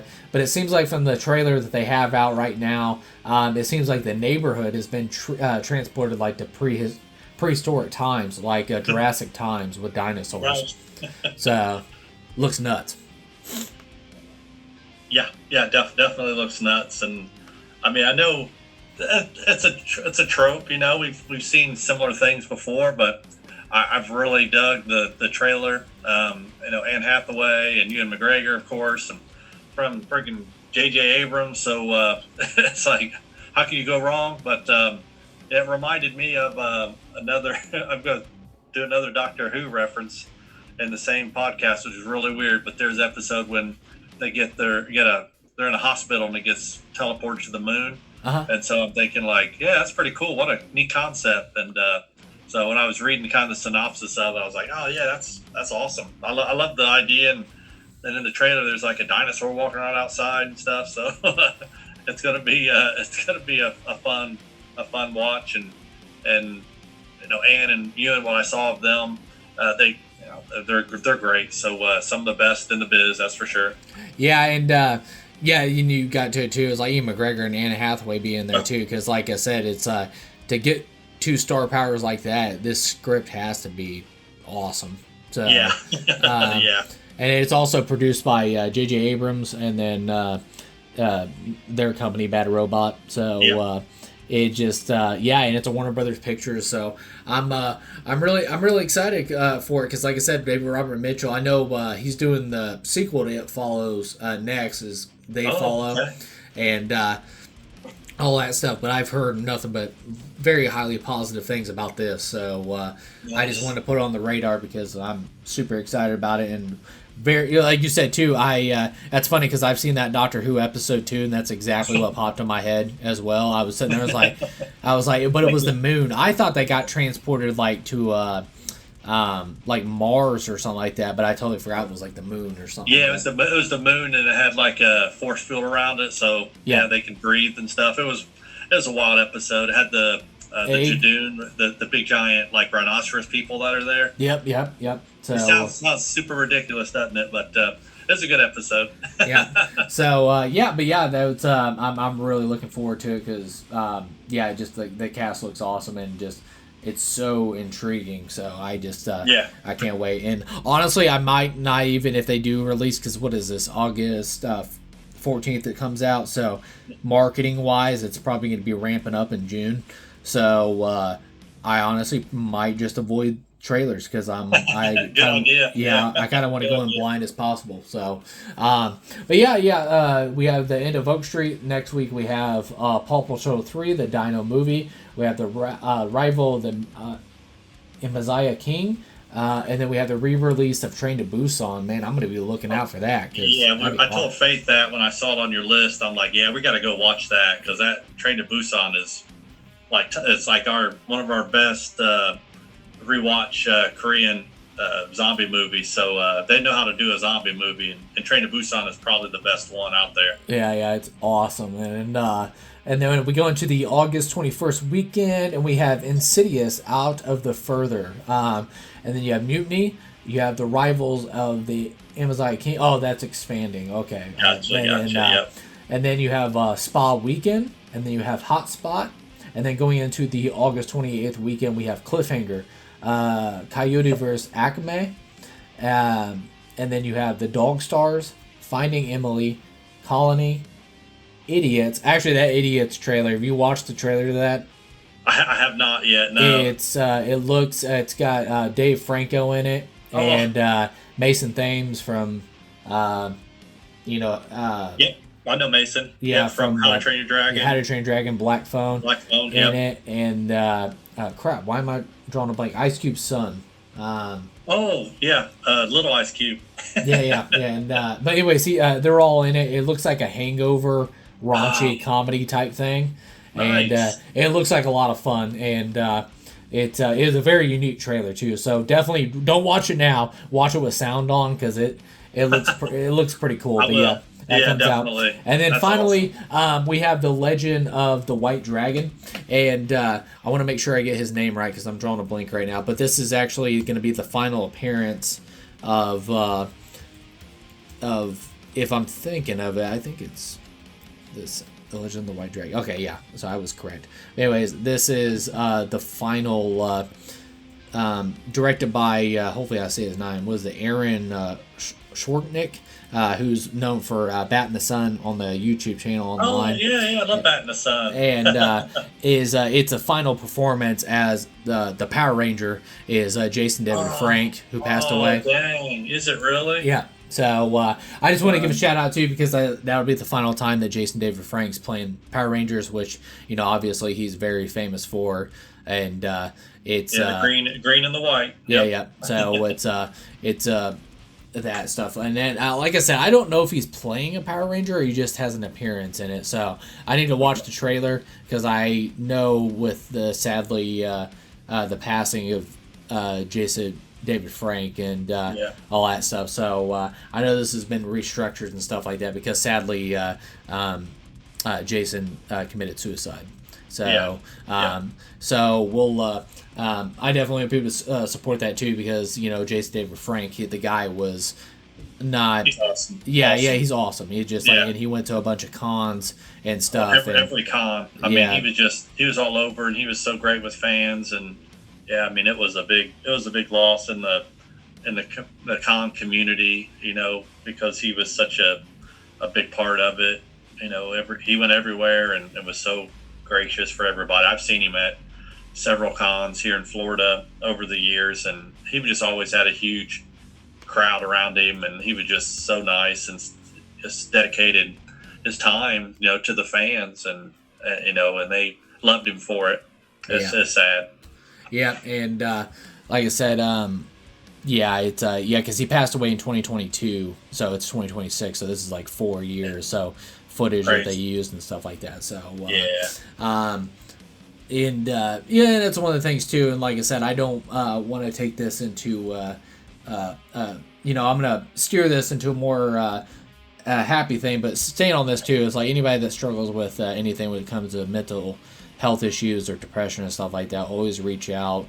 And you are worth something, and life is precious, and it's always know that you matter. And anybody that's dealing with that stuff, make sure you there's always somebody there to talk to, and don't think you're alone in that darkness and stuff like that, because there is light and there is people around that care about you no matter what. So but no, ending on that, that is the final film we're releasing for the summer season. So Chad, now moving on, now that we have all the films out there, you can either go first or I can go first. It's up to you. So finally, what is your 5 most anticipated films of the summer season? All right, my 5, I'm going to go with, in no particular order, I'm going to go with Super Troopers 3,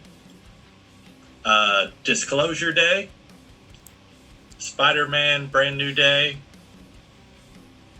Evil Dead Burn, and I'm gonna put Train to Busan because I do want to see that re-release, and I'm excited. I had a couple honorable mentions, including, I will probably go watch Mando and Grogu, but I think the end of Oak Street, and then one we didn't talk about, it's called The Power Ballad. It's got Paul Rudd, and it seems like a funny comedy thing, but that's pretty much it. Super Troopers, Disclosure Day, Spider-Man, Evil Dead, Train to Busan is my top 5.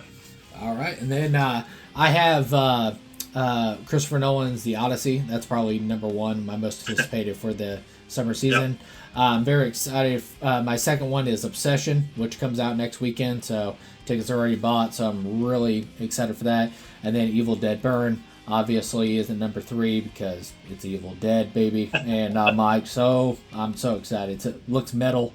I'm so excited. And then, of course, number 4, I have Nicholas Winding Refn's Her Private Hell. So I'm very excited that's going to release during the summer because, like I said, that news just broke a couple days ago. So it was cool. I'm like, oh, it comes out this summer. So I'm really hoping to get announced when Naehong Jin's Hope comes out. But seeing it as a foreign film, I'm going to probably imagine it's not going to come out until freaking December or something. And all that stuff. So, but if that was releasing this summer, that definitely would have been on this 5. But anyways, Nicholas Winding Refn, which makes its debut at Cannes Films Festival, I have number 4. And then finally, at number 5, I have Steven Spielberg's Disclosure Day. So I'm just it's Steven Spielberg, man. Like, come on, man. I'm so excited. And the runner-ups too, I had The Furious, and then I had The Backrooms as well. So that was a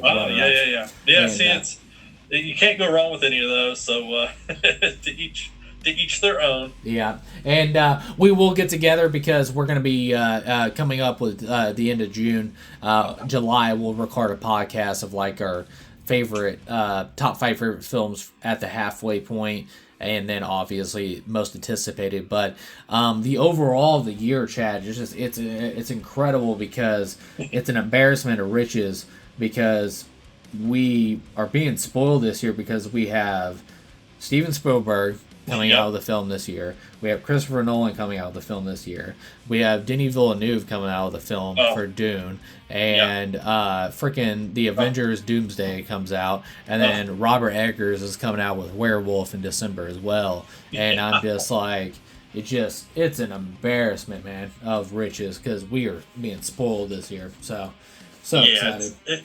It's amazing. I mean, you've got, the legacy filmmakers that we're used to, with Spielberg and Nolan and Robert Eggers, and then you got, the new up and coming folks, and it's neat. I mean, it's cool. I don't know if it shows the state of the industry or not, but as a whole, it's nice to see big budget, little budget, everything in between stuff, and I mean, just a good original content happening out there too, which is awesome. Yeah, and so anyways, that's all we had, guys. Thank you for joining us for this movie Nerd Talk episode. And once again, too, before I close this out and say thank you to Chad, I want to give an extra shout out and a re-shout out to Anthony Deveney for his proof of concept trailer that is out now for SANDMANN, and the Kickstarter is live now. So like I said, I have the link to that below, and make sure you go support that. And Anthony Deveney, I really I hope it happens because, man, this trailer kicks ass. So, but speaking of kicking, it's Kickstarter is live now, like I said before. So make sure you go out and donate to that. And then, of course, Chad, like always, man, thank you for joining me for this episode of Movie Nerd Talk. Of course, my pleasure as always. All right, guys, and like I said, we put those summer movies on your radar, and then make sure you go down in the comments below and let us know what you thought of the Odyssey trailer, what you thought of the Evil Dead Burn trailer, what you thought of the Clayface trailer, what you thought of the, what was the final one we talked about? Crap, drawing a blank. Resident Evil. So, Resident Evil. yeah. So make sure you tell us your thoughts on that, and also too, what is your top 5 most anticipated films for the summer season for 2026? Make sure you comment below. Make sure you give this video a thumbs up, show some love, and as always, guys, I really appreciate your support. And as always, take care of yourself, take care of each other, and we'll see you later, Movie Nerd.